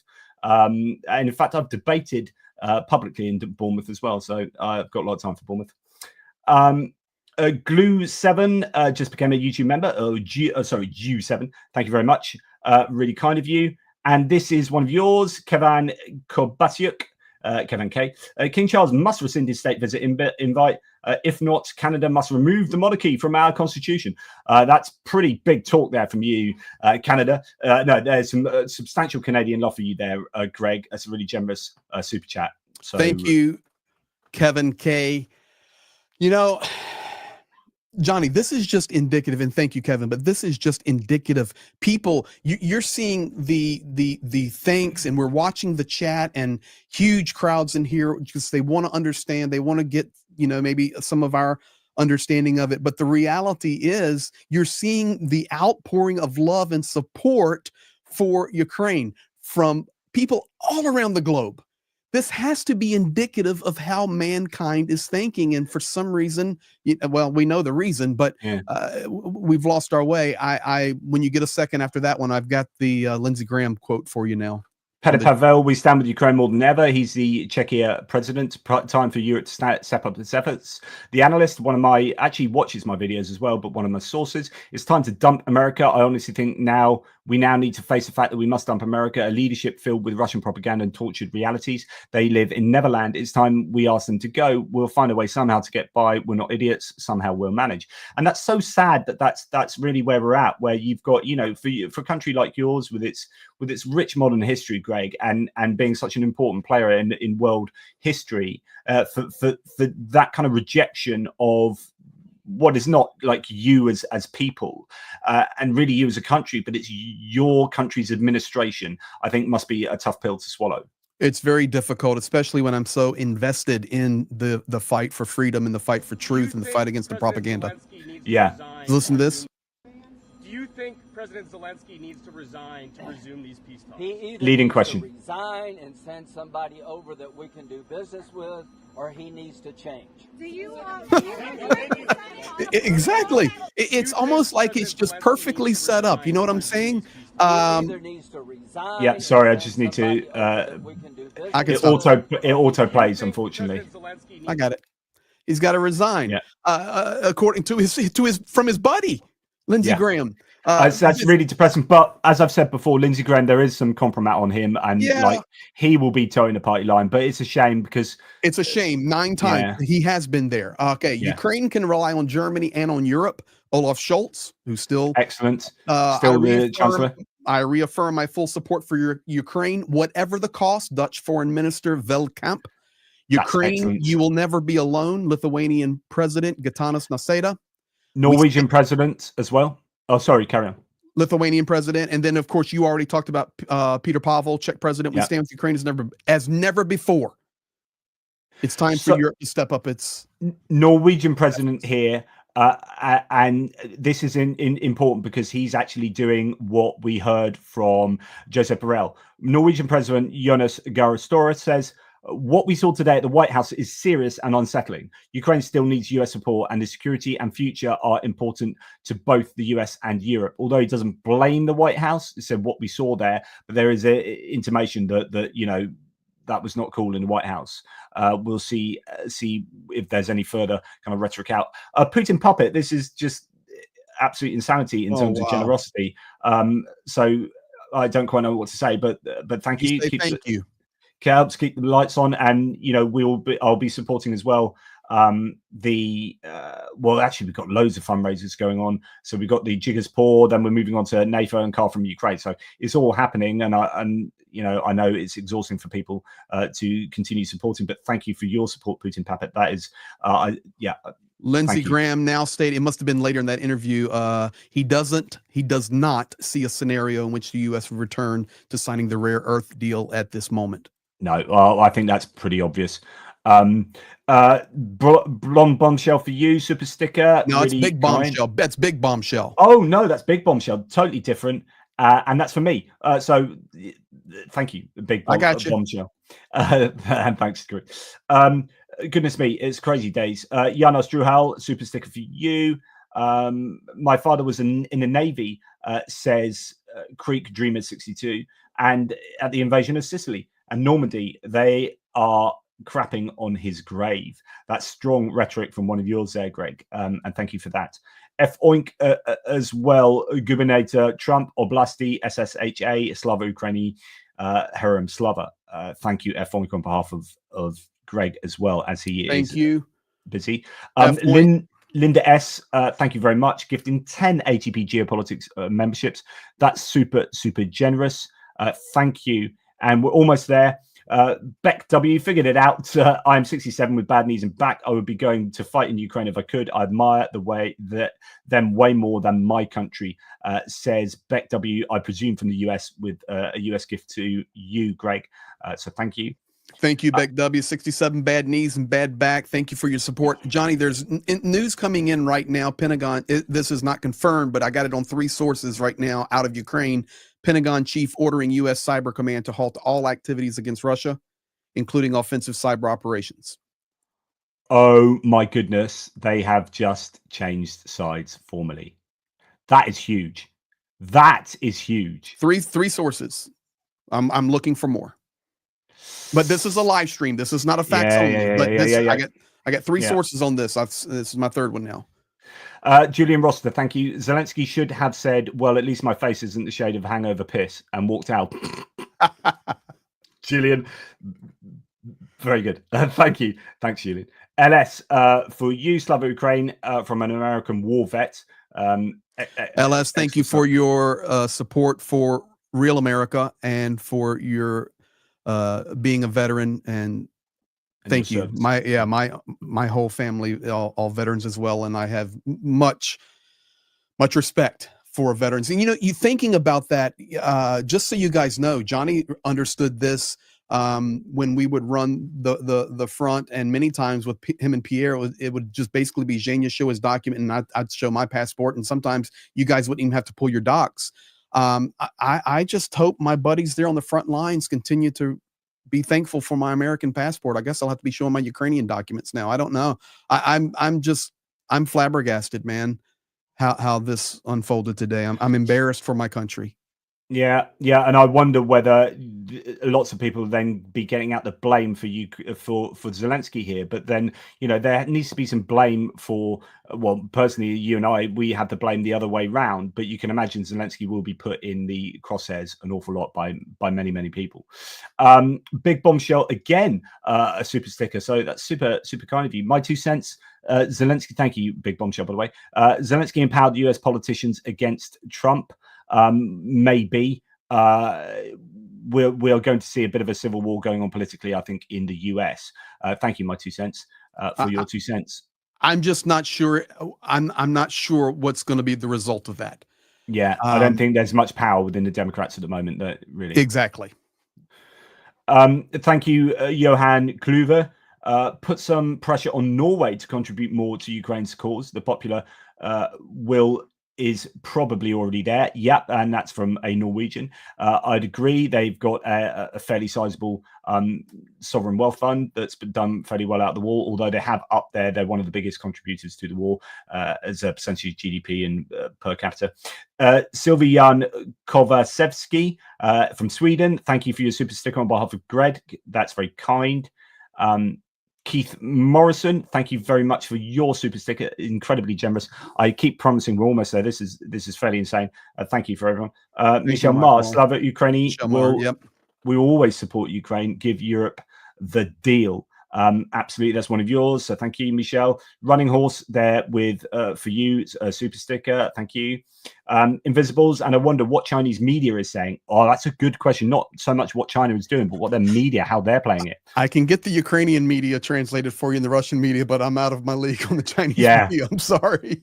Thanks, Elon Musk tweeting now that Zelensky has been fired from his acting job. Yeah. Okay. Typical. Tom Crook there. As a Polish American, I'm ashamed of America and at the same time proud of Poland. Good on you, and that's one of yours. So thank you on behalf of Greg. And Putin Puppet is really incredibly generous again.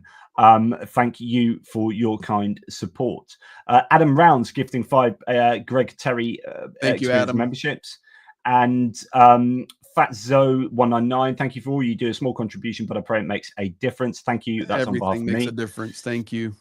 Putin Puppet again coming in with the super stickers. Thank you. Mitch Mazarol, keep up the fight, gents. Mitch, you're an absolute officer and a gentleman all the way from Canada. Appreciate your love, man. Thank you. Blonde Bombsheller, a big thanks to all of you amazing supporters of today. Here today. Greg, Zhenya, JP, love you guys. Thank you, BB. Been a big one for you guys to moderate, and thank you. Yeah. And thank you for everybody that's here. We're literally trying to give it to you minute by minute, and I'm thankful we jumped on here and did this. We've just got about 5 more. Sorry, not sorry for everyone. Greg Terry, memberships from Linda S. 10 of Australia. Those. Absolutely awesome. Huge supporter of Ukraine. One of yours, Annie Yuki Chick. I've never been more ashamed to be a Westerner. I really do not have any other words to share. So upsetting. This is a massive day.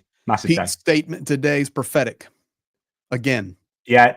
As we played last time. Yeah, agree.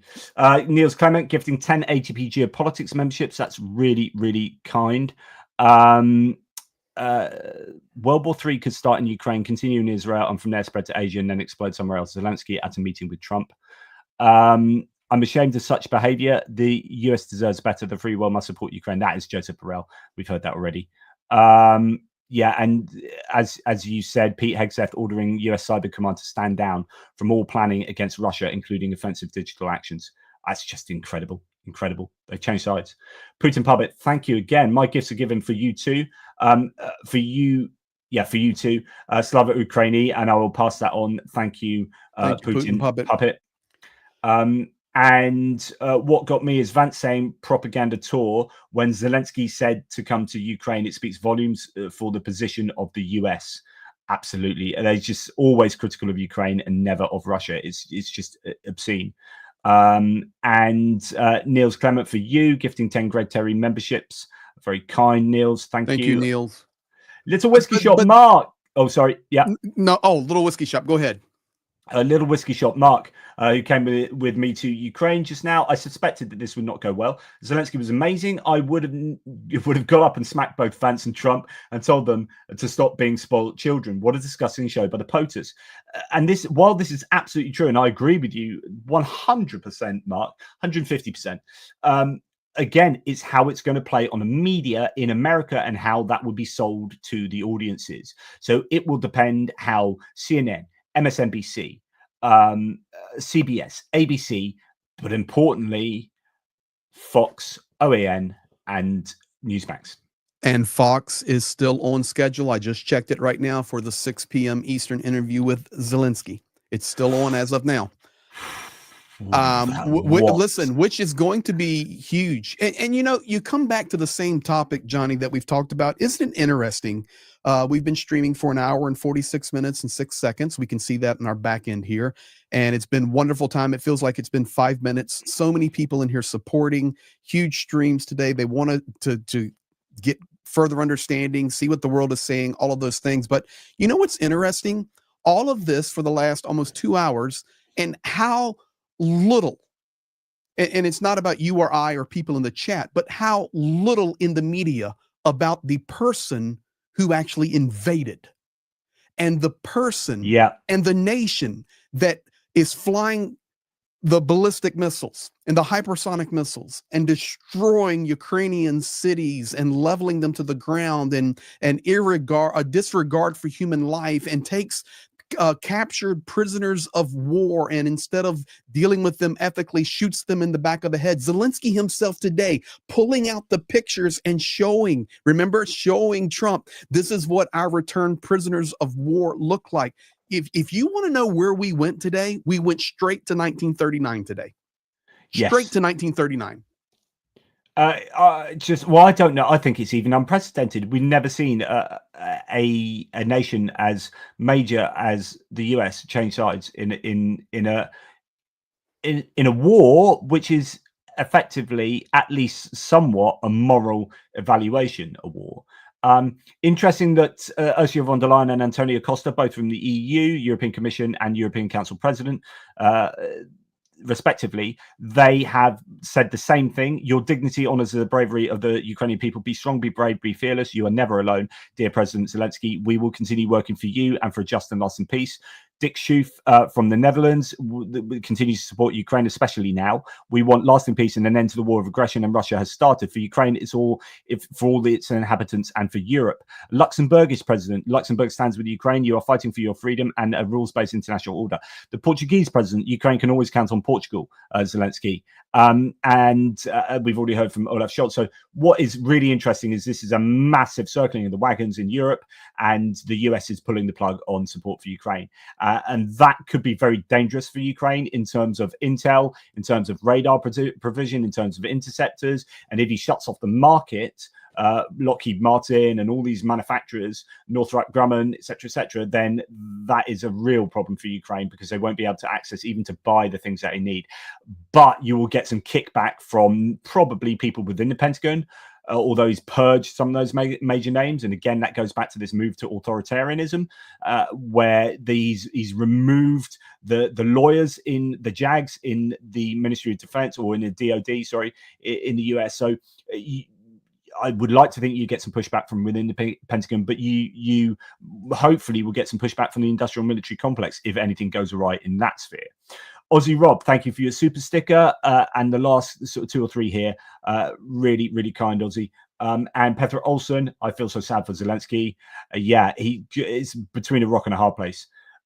Bill's Garage gifted 10 Greg Terry experience. Thank you, Bill's Garage. Membership. Yep, absolutely. We're next here. Javier Alvarez, thank you, very kind. For Jigger's Paul, in my opinion, taking a band-aid off Zelensky showed big testicular appendages. The dog's bollocks. Yeah, that's true.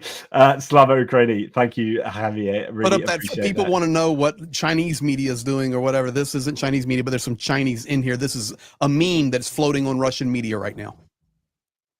I'm pulling it down, so I put it up there for you. If you put that super chat down, I'll translate it. And it says, she calling Putin, brother, did you see that? Oh, no, on the bottom one. On the second line, we'll talk about the weather. And then, of course, Kim Jong-un, brothers. So this is what's floating around right now in Russian media. We're going to see all kind of mess, man. They're all loving it. Trump and Vance are doing Putin's dirty work, says Senate Democratic leader Chuck Schumer. Yeah, Trump and Vance are doing Putin's dirty work. I would agree with that 100%. And it probably hurt you to agree with that, though, Greg. But I think Chuck Schumer. But you know what's interesting? You know what's interesting? What? He hasn't opened his mouth today. Putin, that is. Yeah. Doesn't have to. Doesn't have to. Let the world eat itself. Yeah. It's the Sun Tzu saying of, if they're retreating, build a golden bridge, and do nothing while I forget what the actual art of war little maxim there is, but something to you don't do anything when they're beating themselves up type things. Thank you to the Weasel. Trump, Putin, and Vance are a pair of unruly toddlers. This is indeed correct. Hi, Greg and Jonathan. Thanks for the coverage and analysis. As an American, I'm ashamed of our president and VP's conduct. Whose side are they on? That's one for you, Greg. And thank you, R. Completely agree with you. And Brenda Jasic, or Lasic, that could be a lowercase L, actually, Lasic. Thank you very much on behalf of Greg there. And Steve Fowler, 5 Greg Terry memberships. They keep rolling in. Rick from the Netherlands, Dutch media talking about the disgraceful act by Trump and Vance and how every Dutch politician in the Netherlands is behind Ukraine. Interesting. Thanks for that insight. And anyone else with similar insights, let us know. Joy becoming a member. Oh, Dr. Reagan, she's from France. Big Ukraine supporter, and Dr. Reagan, we're going to need you big time. Viva la France, and Macron will stand with Ukraine. Viva France. Excellent. Peter R, thank you for the super sticker, very, very generous. David L, for you there. Why was JD Vance even in the meeting while Zelensky had no similar representative like Syrskyi? Vance did his lame impression of an attack dog. It came across more like an old hound dog. It's a really good point, right? No other time, like with Starmer and Macron, you didn't have JD Vance there yapping like a little terrier, and here you had it. That's I think it was set up. Yeah, and I'm not I hate conspiracy theories. I never chase them. I try to do only facts in reporting, even about Ukraine. If we get it wrong, we get it wrong, and we'll correct it. But we try to be only factual. But even just looking at the image, you had a typical setup with when the president of the United States speaks with a foreign leader or president. The president sits here and the foreign leader sits here, and they kind of communicate at a side angle. But really what you had was JD Vance and Zelensky eyeball to eyeball. And that's how they had that thing wrapped up. It's, you know, whether it was done intentionally or unintentionally, for sure, there was planning in that, because it was like an attack dog just waiting to go at it. Yeah, a couple of points, and thank you, Stephen Bendal from Norway. I really appreciate you, Stephen. He's married to a Ukrainian, gifting 5 ATP Geopolitics memberships. Thanks, mate. I keep promising to talk to you. Do a live with you again. Ukraine mission, gifting 5 Greg Terry memberships, and finally, goodness me, Zelensky will always.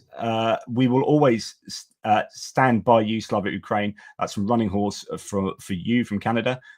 Thank you on Greg's behalf. Now, a couple of interesting observations here. From the international responses, it seems it backfired spectacularly. So if you think it was planned, then this is a spectacular backfire. Or you could argue, on the other hand, this is exactly what JD Vance and isolationists wanted, and exactly, you know, the way to get Europe against the US, or the US against Europe. So you could argue that it's backfired, or you could argue it's exactly what they planned. And then Anne Applebaum, who I respect an awful lot, we're witnessing the self-sabotage of the United States. Actually, that's David Frum she's quoting, who was once a conservative, actually, a Republican. I think he's now less so, or not a fan of Trump anyway. Yes, interesting. Viktor Orban. Strong men make peace, weak men make war. Today, President Trump stood bravely for... Oh, it's so brave of Trump, wasn't it? I thought it was brave. Even if it was difficult for many to digest. Thank you, Mr. President. Sod off, Viktor Orban. You go away. You're not welcome. May I ask you a question? Yeah. I want you just to imagine with me for a moment that today it was different. And... Trump is sitting there and JD Vance, and in the place of Zelensky, Putin was sitting. Do you think that JD Vance would have behaved the way he did with Vladimir Putin? Do you think the same type of tone and conversation and finger pointing and blame would have happened? I mean, I don't think it would have happened. Yeah. So it's someone. I'm going back to what I said before. Their decision's already made on Zelensky. Yeah. Someone was saying that Vance was actually, not Anne Applebaum is saying that Vance was actually at Keir Starmer's one, and is right, because he tried. So Anne Applebaum said Vance blew up that meeting on purpose. So yes, she also says, I've just looked again at the Starmer meeting. Vance tried to blow that one up too, but Trump didn't take the bait. And that's right. And actually, Keir Starmer, that was to do with freedom of speech. And he said he was trying to have a go at the UK for freedom of speech. And actually, Starmer dealt really well with that one. But yeah, Vance appears to be, I think, the common thread there of the disruptor in chief. But yeah, incredible. Brenda Lasic giving you a very generous bit of Brenda Lasic, thank you. Slava Ukraini, thank you for your support and your care for Ukraine. And Pierre Lusberg, thank you very much from me. Keep calm and carry on. Don't let them get to you. I'm worried. I'm worried about the state of America anyway. I think politically, I think they've taken a wrecking ball to the American. You can argue, right, that they need to make changes, right, reforms, or absolutely we need reforms in America, but that we don't hijack our Constitution. Yeah. And, there's wastage. Of course, there's wastage. In a government as big as the American government, there is going to be wastage and there will be corruption. That's just a given, right? But you don't go and destroy the American government in order to do that. You don't take a like, what is the saying? A hammer to a I don't know, a sledgehammer to a I don't know what the analogy is, but they've absolutely smashed up the American government, taking away the guardrails, and that's what's depressing me, because that then facilitates this kind of positioning, and there's almost nothing in place to be able to stop this. It's almost like the US is on these rail tracks now, hurtling towards a predetermined destination, and there's not a lot that people can do about it in terms of the agency from within the US. the opposition party, Congress. You know, what can they do about the US's military and intelligence positioning now, cyber positioning? And the answer is not an awful lot, unless there are some, you know, really, you know, big protests, and you're not going to get out on behalf of Ukraine. That's for sure. Unfortunately, it's just not going to happen. Throw up that Audrey Collis there real quick. Really, Ray Base, thank you very much there. Congrats USA on the 47th Oblast. Very good. Kaya Callas, who I think is wonderful, who interestingly was due to meet Marco Rubio, and that was cancelled. And I think that was all part of this. Go. Ukraine is Europe. We stand by Ukraine. We will step up our support to Ukraine so that they continue to fight back the aggressor. Today, it became clear that the free world needs a new leader. It's up to us Europeans to take this challenge. Boom. So that's what we're seeing, guys. That's where we're at. When it comes to the end, and we finished streaming today, that's where we're at. You know, what's going to be interesting to see going forward is, will the Zelensky interview happen on Fox? And I have every belief as of right now at 3:42 Eastern. It's 2 hours and 18 minutes away. Right now, it's still on. So that'll be interesting to see how that is handled, what Zelensky says, what questions are asked, how that goes, what the responses happen. So that'll be its own world itself. But really going forward, the game changed, and I hate to call it a game, but the world changed today. Maybe it's a better way to say it. Yeah, it has changed. This is a pivotal moment in history, in modern history. I'm absolutely sure of it. Alex Matthews, thank you very much. I've been following the war closely, but today I was truly shocked by the USA and Trump. What we saw today was outrageous and unacceptable behavior. I agree. I just really hope. I mean, it's really nice. Timothy Snyder's just said, decent people thank Ukraine.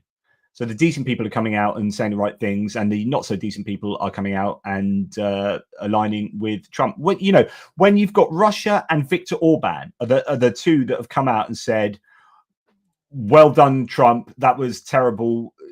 You know, what a horrible. That tell you something? That's exactly it. Yeah, that tells you all you need to know. End of. Absolutely incredible. All we're waiting for now is Kim Jong-un and the Ayatollah Khomeini to come out and say, great job. Yeah, exactly. Chris R here is saying, what do you guys think of the chances of a group of Europeans putting boots on the ground in the next months in Ukraine to fight with the Ukrainians against Russia? I think that would be insanely unlikely. And thank you for the super chat there. But I think that's insanely unlikely. Has the probability gone up? Yes. The probability has probably gone up from almost 0 to close to 0. But it's definitely gone up. No one is going to be willing to commit to that, I don't think. But quite how far Europe take it, I mean, it's going to come down to money, really. And if we're going to start seeing Europe get onto a proper war footing, so this is interesting, actually. Russia got onto a war footing. Ukraine are naturally on a war footing. Aspects of the French economy, interestingly, are on a war footing. They changed some of their rulings so that they can order certain industries or certain corporations or defense concerns to make things as according to the demands of, say, Macron. But really, Europe is not on a war footing. I wonder whether you are going to get a mobilization of the industries in Europe now to be on a quasi-war footing, Greg. And if that is the case, if you start getting governments like making announcements that we can order our industries to start doing what we want them to do, then you are signifying a ramping up of bellicose activity, and it is looking more and more formally like we are in World War III. I already think we're in World War III, so I'm not trying to scare people or whatever. I just think it'll be more formally in place. But so you got something to add here? Yeah, well, our national park changed today. It was really a quick change. We've got George Washington there saying, "Oh my God, what just happened? Jesus, take the wheel. I can't believe this." And then there's some colorful language there so our founding fathers had their hands over their face. I think it's pretty accurate. Yep. Yes, I think so. I'm just. Yeah. I'm ashamed. I'm ashamed today, man. I really am. Regardless of content, And everybody knows where I stand pro-Ukraine and where we stand and what we do to help Ukraine, regardless of content. The show that was put on, and basically, I guess you would call that, you can say it, the SHIT show. Yeah. That it's so unacceptable. It's so unacceptable. Yeah. It's embarrassing. Shashank Joshi says, an admin throwing away all its leverage. Defense Secretary Pete Hegseth last week ordered US Cybersecurity Command to stand down from all planning against Russia, including offensive digital actions, according to the 3 people familiar with the matter, according to the record. 1 week ago. If that was last week, then oh my goodness, that shows you that this is all Johnny, incredible. I told you. And I'm not, Professor Gert is always, he's my very dear friend. And once again, he lost his mother. That's why he's been a little quiet on YouTube here for a week or so, but he's back now. But he always says, Greg, just let's stick to the facts. Let's don't try to predict the future. All right. And it's really good. But on a live, sometimes you get into statements where things change. And I'm just telling you right now, the moment Trump called Zelensky a dictator, and then when yesterday or day before, whatever, and he's asked about it, and he makes this statement, oh, did I say that? It's over. You have to understand the Trump mentality. And he knew exactly what he was stating. It's not dementia. The decision was made. And now you're seeing some of that report come out that was days ago. Yeah. Not surprising. Can you tell Prof. Gerdes that I sent him a message on WhatsApp to give him commiserations about his mother, but I don't think he's read it. So I don't think he's will. He went offline completely for a few days. I will tell him. Okay, good stuff. Blom Bombsheller, thank you for your Greg Terry memberships. Very good of you. I'm going to have to shoot off in a minute because I think even though my partner knows that this is a monumentous moment, because I kind of very quickly communicated that to her just before the live. I did playing So I was playing PlayStation 5 with my boys. I was having a time with my kids, which is a rarity. I'm so often just speaking to you guys. And they're like, can we do like FC 25, which is FIFA 25, basically. And we're playing 2 against 1 and in a career mode. And, you know, we're into our 3rd match and it's really good fun. There are roars of laughter. It was lovely. Oh, I'm reconnected with my family since I've been sitting on the internet for 3 years. This is a wonderful experience. And then I'm looking at my phone and it's like the world's imploding. There's like message, you know, White House, blah, blah, blah. I'm like, boys, it's been a really lovely time. I think that's about the time I sent you a message, said, Johnny, you enjoying this show? And then it was 2 minutes later, Johnny goes, let's go live. And my wife and I were visiting my parents, and I was actually getting ready to come back to the studio and make a 3-minute video and say, ladies and gentlemen, you see what's happened today. I want to process it all and try to present facts to you tomorrow. And then Johnny says, we're going live. And I'm so thankful we did, because we were able to work through this real time. And honestly, we're on top of it up to the minute. Yeah, right, and now. Interesting. So Max24, make of it what you will, says at 1 o'clock Kyiv time, there will be an important statement by the president of Ukraine in an interview with Fox News. Yes, so it is basically, it's not about an important statement. That's the translation of it, but right, the interview's happening, so meaning it's going to be important to listen to what he says. Right. Okay, so it's not a single statement. That's good. Correct. Good qualification there. Yes, because I'm reading the same thing. Yes, it translates it backwards. Yeah. So he's going to be on still at 1 a.m. Ukraine time, 6 p.m. Eastern, 11 p.m. in the Queensland, not Australia, the Queen's Kings, whatever, they're in Great Britain with Johnny. I try to be very respectful to him and his bald head. But with all of those things said, as of right now, he's still on going on, and it's going to be important what he says, not that he's coming out and making a statement. Absolutely, that's going to be one to watch. Well, look, I'm going to have to shoot off in a second. Me too. Yeah, I was going to say. No, we're good. We're caught up. I just want to say thank you to everybody. We had really big streams today, and we're so thankful for your support. We're thankful for your care. And as you can tell, we're not going anywhere. When you get to one of the darkest days of this war, Johnny and I, we're not going to go hide from it. Let's dig into it and let's see, where the chips are going to fall. And it's going to take days for this to really get clarity on it, but we will be updating you. I know Johnny will, as he's addicted to his computer. I will be giving my daily updates, and we'll go live again, and we'll continue There's a super chat coming in from Linda S here late. Thank you, Linda.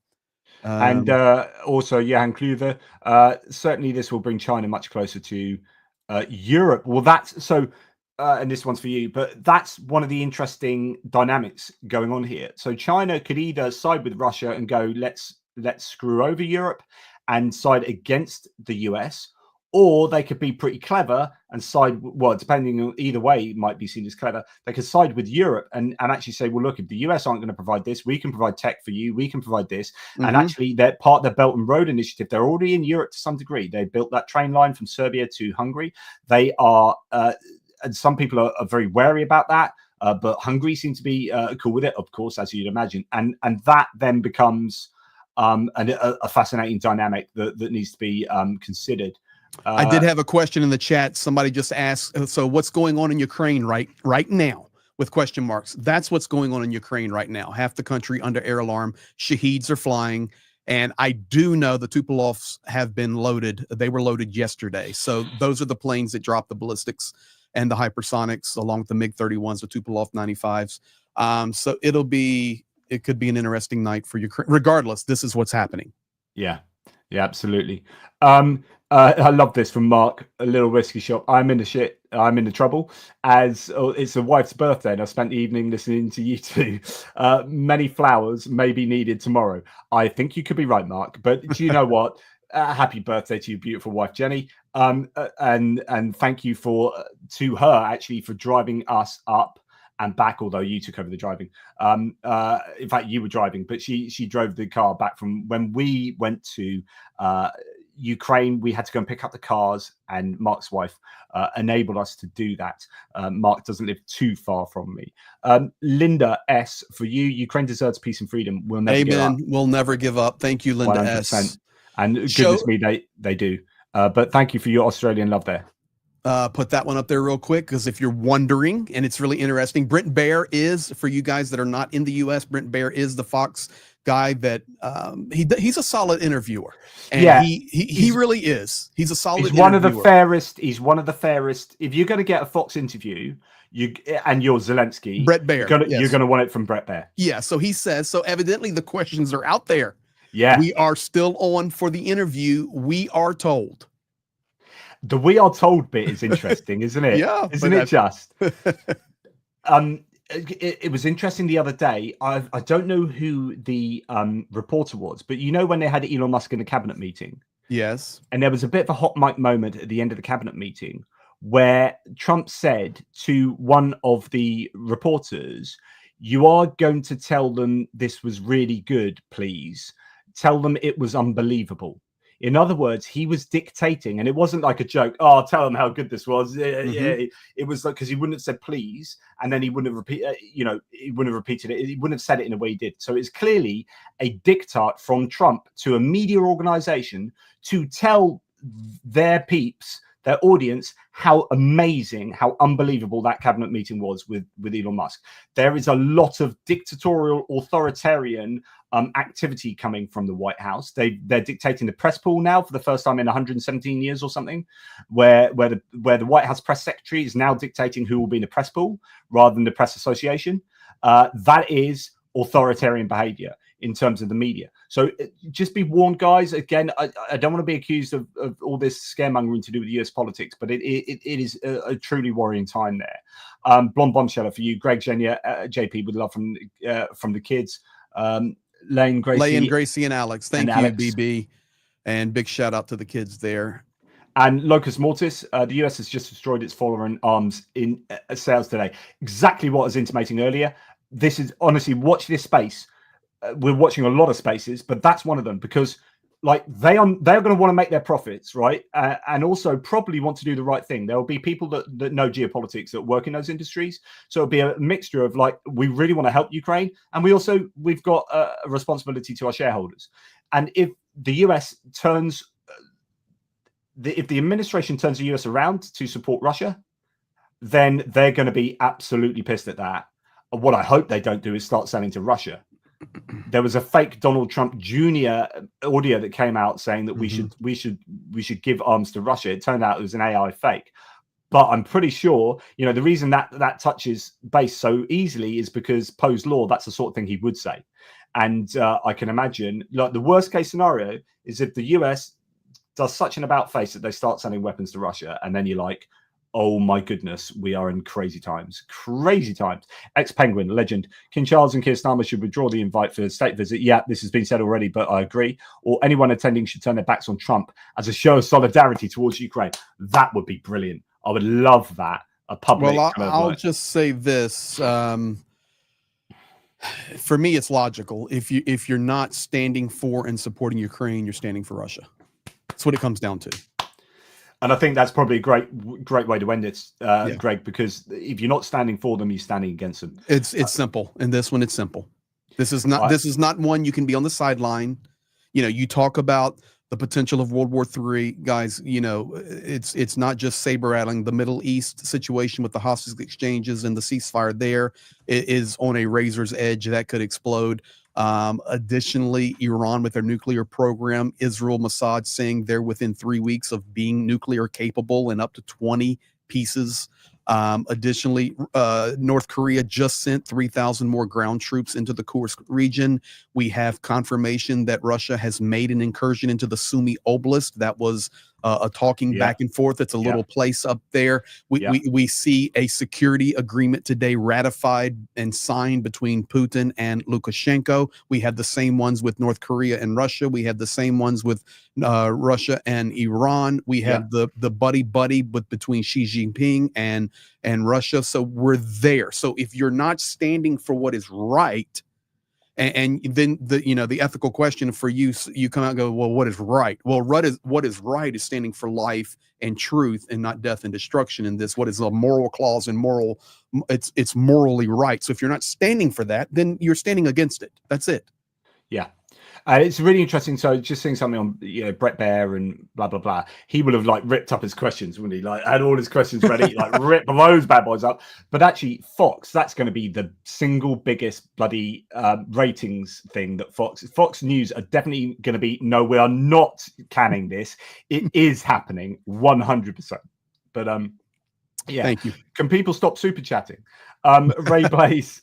Very kind support. Thank you, Ray. The only thing that will work is quick and harsh isolation of the US. Let Trump own an economic collapse. Yes. And by the way, no, you go ahead, but you realize this is all on top of the tariffs that are coming. Yes. European tariffs, Canadian tariffs, Mexican tariffs. You just name it. It's like this perfect storm is brewing for this comment right here for Ray Blaze. Yeah. I mean, FAFO means F around and find out.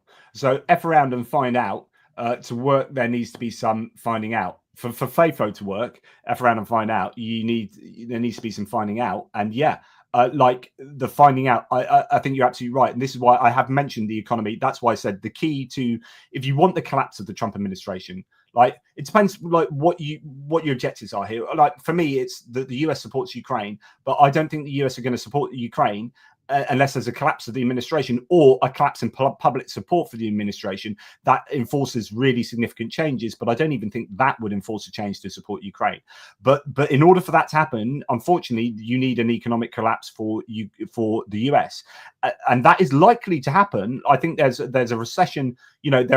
Some economists have already said that there is going to be a recession on the way because everything that Trump is doing policy-wise is inflationary. And that is, and then you have a trade war with all of your allies and with China, then you're in trouble. I know you've got Zhenya there. David L., thank you on behalf of Greg. If it's true the US has ended a cyber war with Russia, I think that Trump will allow weapon sales to Russia in exchange for rare earth minerals. Worst case scenario. There's a Pandora's box there because that's why Putin took advantage of this days ago and said, hey, let's do rare earth minerals together. Putin played. I said at the time that he played a good hand there. I think that was a good move from Putin. Clever. Zhenya, have you calmed down yet? Are you still angry? I'm pumped up. Did our stream pump you up? Yes, because I remember it just reminded me that 1 second. For those of you watching on ATP Geopolitics or new to my channel, this is my partner in Ukraine, our nonprofit there, Napram, meaning direction. So this the comment you're going to get here right now from Zhenya is directly from inside Ukraine right now. All right, buddy, go. I was watching, when they're reading the super chat on the 2 channels. People, you're awesome. Thank you.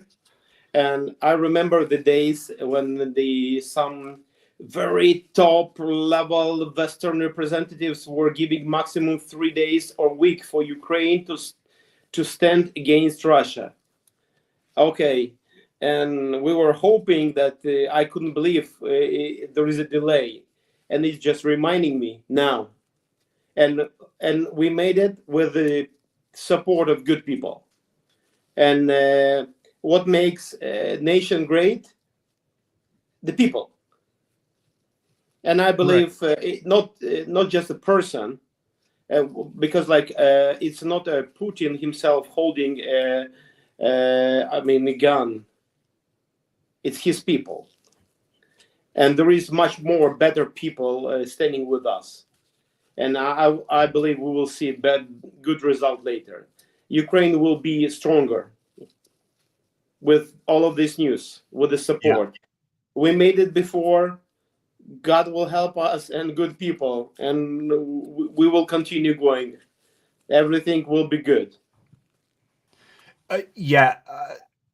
So there is the silver lining, as I said, to repeat myself from earlier, there is a silver lining here in that the unity for Ukraine outside of the US will be solidified, and this will be a kick up Europe's arse. And I do wonder whether there'll be a quasi war footing in Europe. I think it's that serious. I think Sunday's meeting in London, it will be one of the most pivotal meetings in modern history, and Keir Starmer could be at the center of that, or I don't know, you could get who else? Emmanuel Macron. This could be his moment.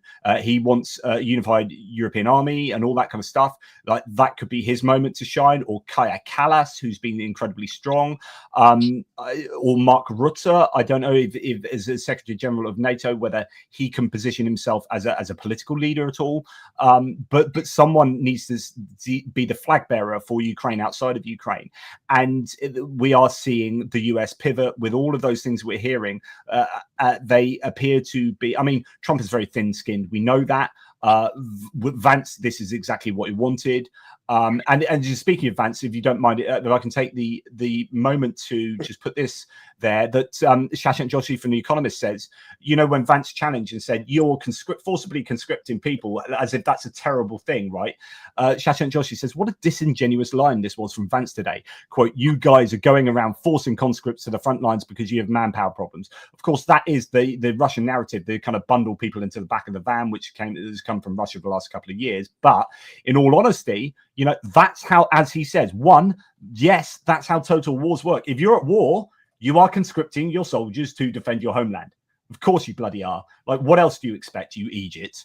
And then number 2, this admin, like the last one, this administration asked Ukraine to expand conscription. It's literally what the Americans asked for. And indeed, it's what the Trump administration most recently has been asking for. So Vance is being particularly ridiculous in what he said there as by way of criticism.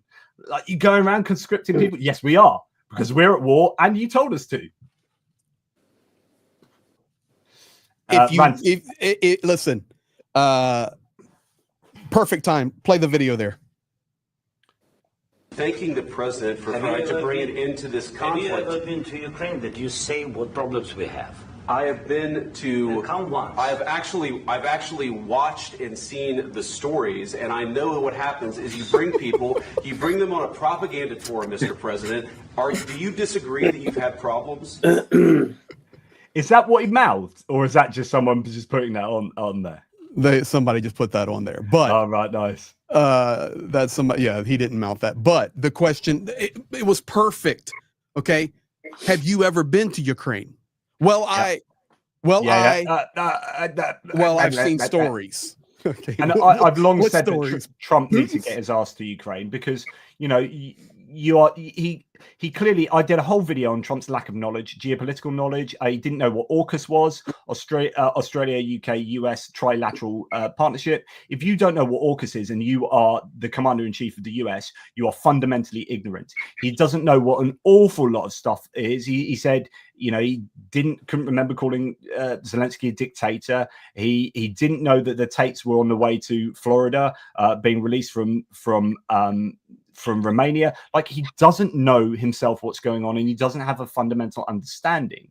So he needs to go more than anyone to Ukraine. If you think that 20% of Kyiv is destroyed, and if you think every city in Ukraine is rubble, and everything is perfectly flat and bullets just fly for miles and miles, until it hits a body. Exactly. Yeah, like the stuff he says is fundamentally ignorant. So I mean, he needs to be called out on that. And, I'm so glad that all three leaders fact-checked Trump. I mean, he didn't pay the blindest bit of notice until Zelensky did it, and when he got all hot under the collar. But some further thanks, by the way, Dunk on you for we keep trying to go, by the way, for Greg there. Rick from the Netherlands, won't the arms lobby not pressure Trump? Yep, that we talked about that previously. Absolutely, 100%. That is what I am weirdly holding out for. Like, I shouldn't be a fan of the military-industrial complex, but there you go. That's the kind of times we're living in. Locus Mortis, 2026 midterms, lads. Absolutely, 100%. That's what's going to happen. And you've got some special elections before then as well, which could determine an awful lot, depending on how powerful Congress remain being, if at all. Richard Demi, got a feeling Doris is going to need some. Right, this is a personal thing for my own channel, where I always use Doris as the analogy of Ukraine getting beaten up by the thug Ivan across the road. Doris, I have lots of sympathy for Doris, because she just has a hell of a time with her house getting raided and getting beaten up. She's forever on the receiving end of a tonking. So yeah, she's gonna, the analogies over the next couple of days, I'm sorry, are gonna have Doris really feeling it. Ray Blaze, Europe should offer that to house relocated US arms companies in Europe with a big tax break. Oh, that's interesting. Adrian, thank you very much on behalf of Greg. That's super, super kind. Yeah, Switzerland. Thank you, Adrian. Adrian's been a huge supporter of Ukraine since the war started. And one for you, Greg. I'll be returning to Kyiv in July. Hope I get a chance to shake your hand. Love Ukraine. LS, if I'm there at the same time, for sure, be happy to shake your hand. Thank you. Yeah, absolutely. Yeah, it is all happening. Any sort of last minute views from you, Zhenya? Sorry. Yeah. Any last minute views from yourself? Views. Thoughts. I'm reading all the. Ukrainian channels. People they're mad, but not sad. They say, okay, yeah. even the guys in the political parties who are not agree with Zelensky and were criticizing now, standing together, they say, okay, we are Ukrainians. That's it. Exactly. Okay, we are Ukrainians, and now it was our president there. He was acting, really representing us all, even opposition guys. He said, because he was for country now. This was for Ukrainians, and the Ukrainian future. So we will stand together and we will stay together. So in two words like this. I think that's that's exactly what's going to happen.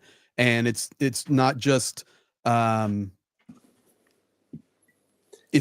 America changed its perspective today and really showed it. Trump kept talking about the playing cards. Today, the United States absolutely laid their hand on the table. That's obvious. But the response globally, and equally important, if not more important, is the response inside Ukraine. This is going to be a rallying cry. Interesting observation here. And it doesn't surprise me at all. If I was in charge of Chinese and Russian intelligence services, I'd be doing this. So with all the firings that have taken place in counterintelligence, counterterrorism, and the CIA and the FBI, according to Natasha Bertrand, exclusive foreign adversaries, including Russia and China, have recently directed their intelligence services to ramp up recruiting of US federal employees working in national security, targeting those who have been fired or feel they could be soon, according to 4 people familiar with recent US intelligence on the issue. People who have lost their jobs, really rankled about what's happened, maybe needing the money. You've got some serious intelligence vulnerabilities for the US there. I mean, this is disastrous for the world, for the Western world. It's disastrous for the US. It's disastrous in some ways for Ukraine. As Greg said earlier, who benefit? I mean, yeah, I'm with you on that, Zhenya. In some ways, it's disastrous. In other ways, it's the boil that needs to be lanced, and this is now out in the open, and now we know where to go. There's a clarity there now, and if Europe can stand up, which I think they're going to have to, then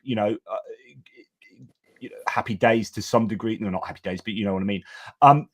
But who gains? Russia gain, China gain, or have the potential to gain, and that is a shame. They are going to be popping corks in Moscow tonight either way. Even if we look on a bright side, Zhenya, as you're kind of intimating there, like they are going to be popping corks in Moscow. This is like the gift. Trump is the gift that keeps on giving. Mm-hmm. Yeah. What will be interesting to see now, and of course, I think we'll give Zhenya the closing thoughts here, Johnny. But what'll be interesting to see now is. Is the mineral deal revived because it's not dead until Zelensky's out of the country. B, it looks like the Fox interview is going to happen as of now, so that'll be extremely interesting to see, and not so equally as important as what Zelensky will say and how he is interviewed, but also the response that will come to it in the United States and around the world. And then what will be interesting to be watching will be the meetings coming up in Europe that Zelensky is heading for, as you have repeated, that are vitally important, Johnny. And then further down the road, what's going to be interesting is Trump going to meet with Putin, and is the United States going to sign a mineral agreement with Russia? Yeah, that's what you watch. Two things before I leave the words to Zhenya. Just one that's a super chat. Effort oink for you. Bullets flying for miles and miles, and it's not just a testament of how ignorant Trump is on the geography, but also demonstrates a lack of basic physics knowledge. Calling him dumb is an insult to dumb people. I don't disagree. And then we have this Kaja Kallas, who I have immense respect for. I think she's brilliant. I said, we will step up in our support for Ukraine so they can continue to fight back the aggressor. Today, it became clear that the free world needs a new leader. It's up to us Europeans to take this challenge. That is fighting talk. I don't mean fighting talk. I mean, that is really robust rhetoric, talking about how the US is no longer the leader of the free world now. We always say that the president of the US is the leader of the free world. Well, this is Kaja Kallas saying, not anymore. And actually, Europe together has a bigger population and a GDP that's comparable to the US. And so, we're living in the age of empires. Is this a step that Donald Trump has made that actually, in the end, is not beneficial for the US? Economically, in terms of hegemonic power in the world. So this is an absolutely historic day. Javier Alvarez Zelensky represented all the free world. I agree with that. He did. Javier. He did. He was ambushed. Period. That's enough from me, though. Zhenya. 10 seconds. Okay. No, as long as you want. We've been talking for 2 hours and 30 minutes, brother. You give us our last thoughts here. Thank you. One more time. Thanks to all the people who are faithfully supporting Ukrainian people, civilian, military during all of this time. Thank you very much. This is the reason the Ukrainian soldier and the partners, people who are supporting, it's a 2-0. It's a 2 reasons. I forgot about that. It's a 2 reasons why we could stand against aggression. Ukrainian soldiers and the people who are supporting. So, and it's still the same. Now, most important, if the person shares his coffee with Ukraine, covering doesn't matter. It's a drones on GP or the vehicle GP channel, on the Greg channel or other channels who straight supporting Ukrainian army and Ukrainian people. It's very important. One person plus one person. Then the next things, it is sharing the truth. And okay, Trump is a Trump, but America bigger than Trump. People of United States are much more bigger than Trump and his team. And I really hope it's not the same situation as in Russia.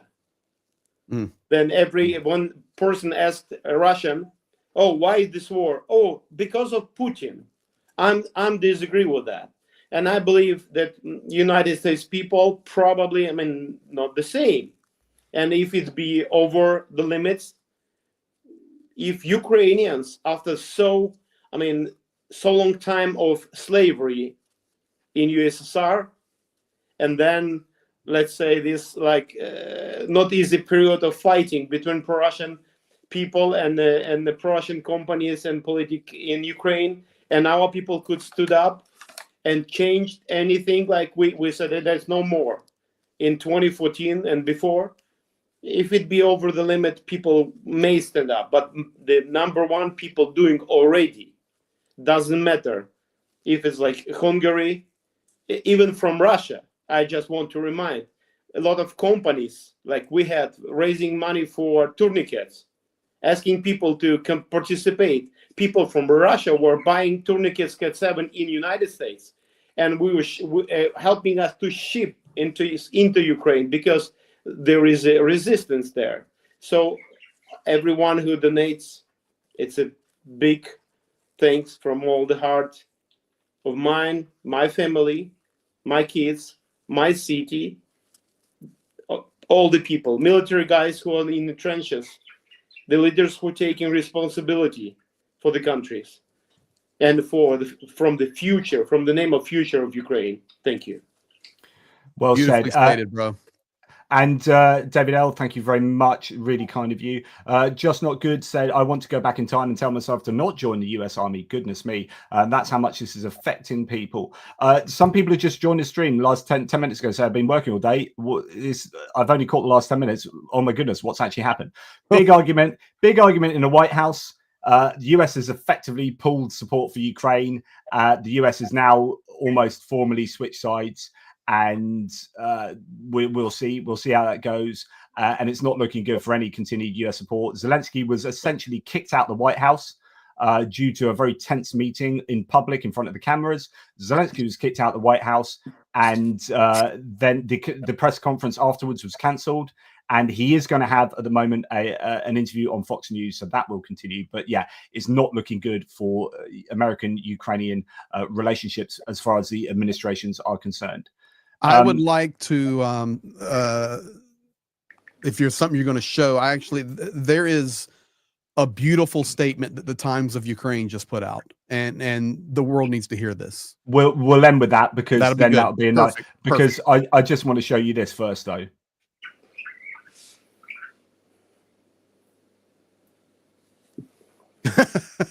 It's already happening. People are quick. May I share this? You may. People are quick. Hang on. Let me just get us up in big. It says, "Oh man, the time goes fast." Yeah, the old Trump meeting. In the boy is growing. The boy is growing. Let me read this to you guys, everybody that's still here, and we've had a huge stream, and a lot of you have stayed with us for 2.5 hours. This is the Times of Ukraine, very reputable, and I just want you to hear this. Today's events in the White House are a challenge for our entire nation, for each of us. Now comes an even more difficult time, where the only chance for survival is to unite around the president and Ukraine. Today, you saw how much Volodymyr Alexandrovich, despite, that's Zelensky, the insane pressure and the status of those who sit with him, is ready to fight to the last for our state and people. Ukraine is once again experiencing trials and injustice. We are used to this. We are used to being underestimated, to being manipulated, for people wanting to make us dependent on them. But the world should know that Ukraine will never be someone's bargaining chip or a shadow of other people's interest. An attack on the president is an attack on all of us, on our dignity and our independence. They have tried to break us more than once, and each time Ukrainians only became stronger, because we know what freedom is. We know what it means to lose and fight for what is ours. Now there are no other options but one: to stick together around our motherland, around those who lead us forward, not because someone is perfect, but because Ukraine is more important than any difference. If we don't support ourselves, no one will. From Kyiv to Lviv, from Kharkiv to Odessa, we are all one. We will stand as we have always stood, and we will not be broken. Glory to Ukraine. Absolutely beautiful. Well said. Very Powerful. powerful. Can I just say thank you very much to both of you two? Thank you, JP. Big hugs to you, Zhenya, particularly. Not that I want to not hug Greg, of course. And just thank you very much for the incredible generosity of those in the live chat. Yes, I don't do this, and I'm sure Greg will be the same here. I don't do this for super chats. And, you know, that's not why I came on live to do this. We fight for Ukraine. I'm here for Ukraine. I am entirely committed to Ukraine and to reporting on the news in Ukraine, and it's incredibly meaningful for me to do this in the way that I do it, and I'm sure Greg is the same as well. And our support for Ukraine is in fighting in the information spaces. That's how I do my work for Ukraine. I'm not mobile. I have multiple sclerosis. I can't get out and move aid and do stuff in those tangible ways. But if I can assist in other ways, then goodness me, I will, and I do. And I just wanted to put that out there. But at the same time, thank you very much to the support for my channel, and I'm sure for Greg's channel as well. I say the same, Johnny. It's just we all do our part. That's it. So some are hands, some are feet, some are eyes. You know, you look at a big body, and it's made up of multiple parts. We all do our part, and for that, we say thank you. Absolutely, and I guess just remains to say Slava Ukraini. Geroim Slava. Thank you. Excellent. All the good world. Thank you, guys. Be blessed. We'll keep you updated. Take care, y'all. Bye-bye. Bye.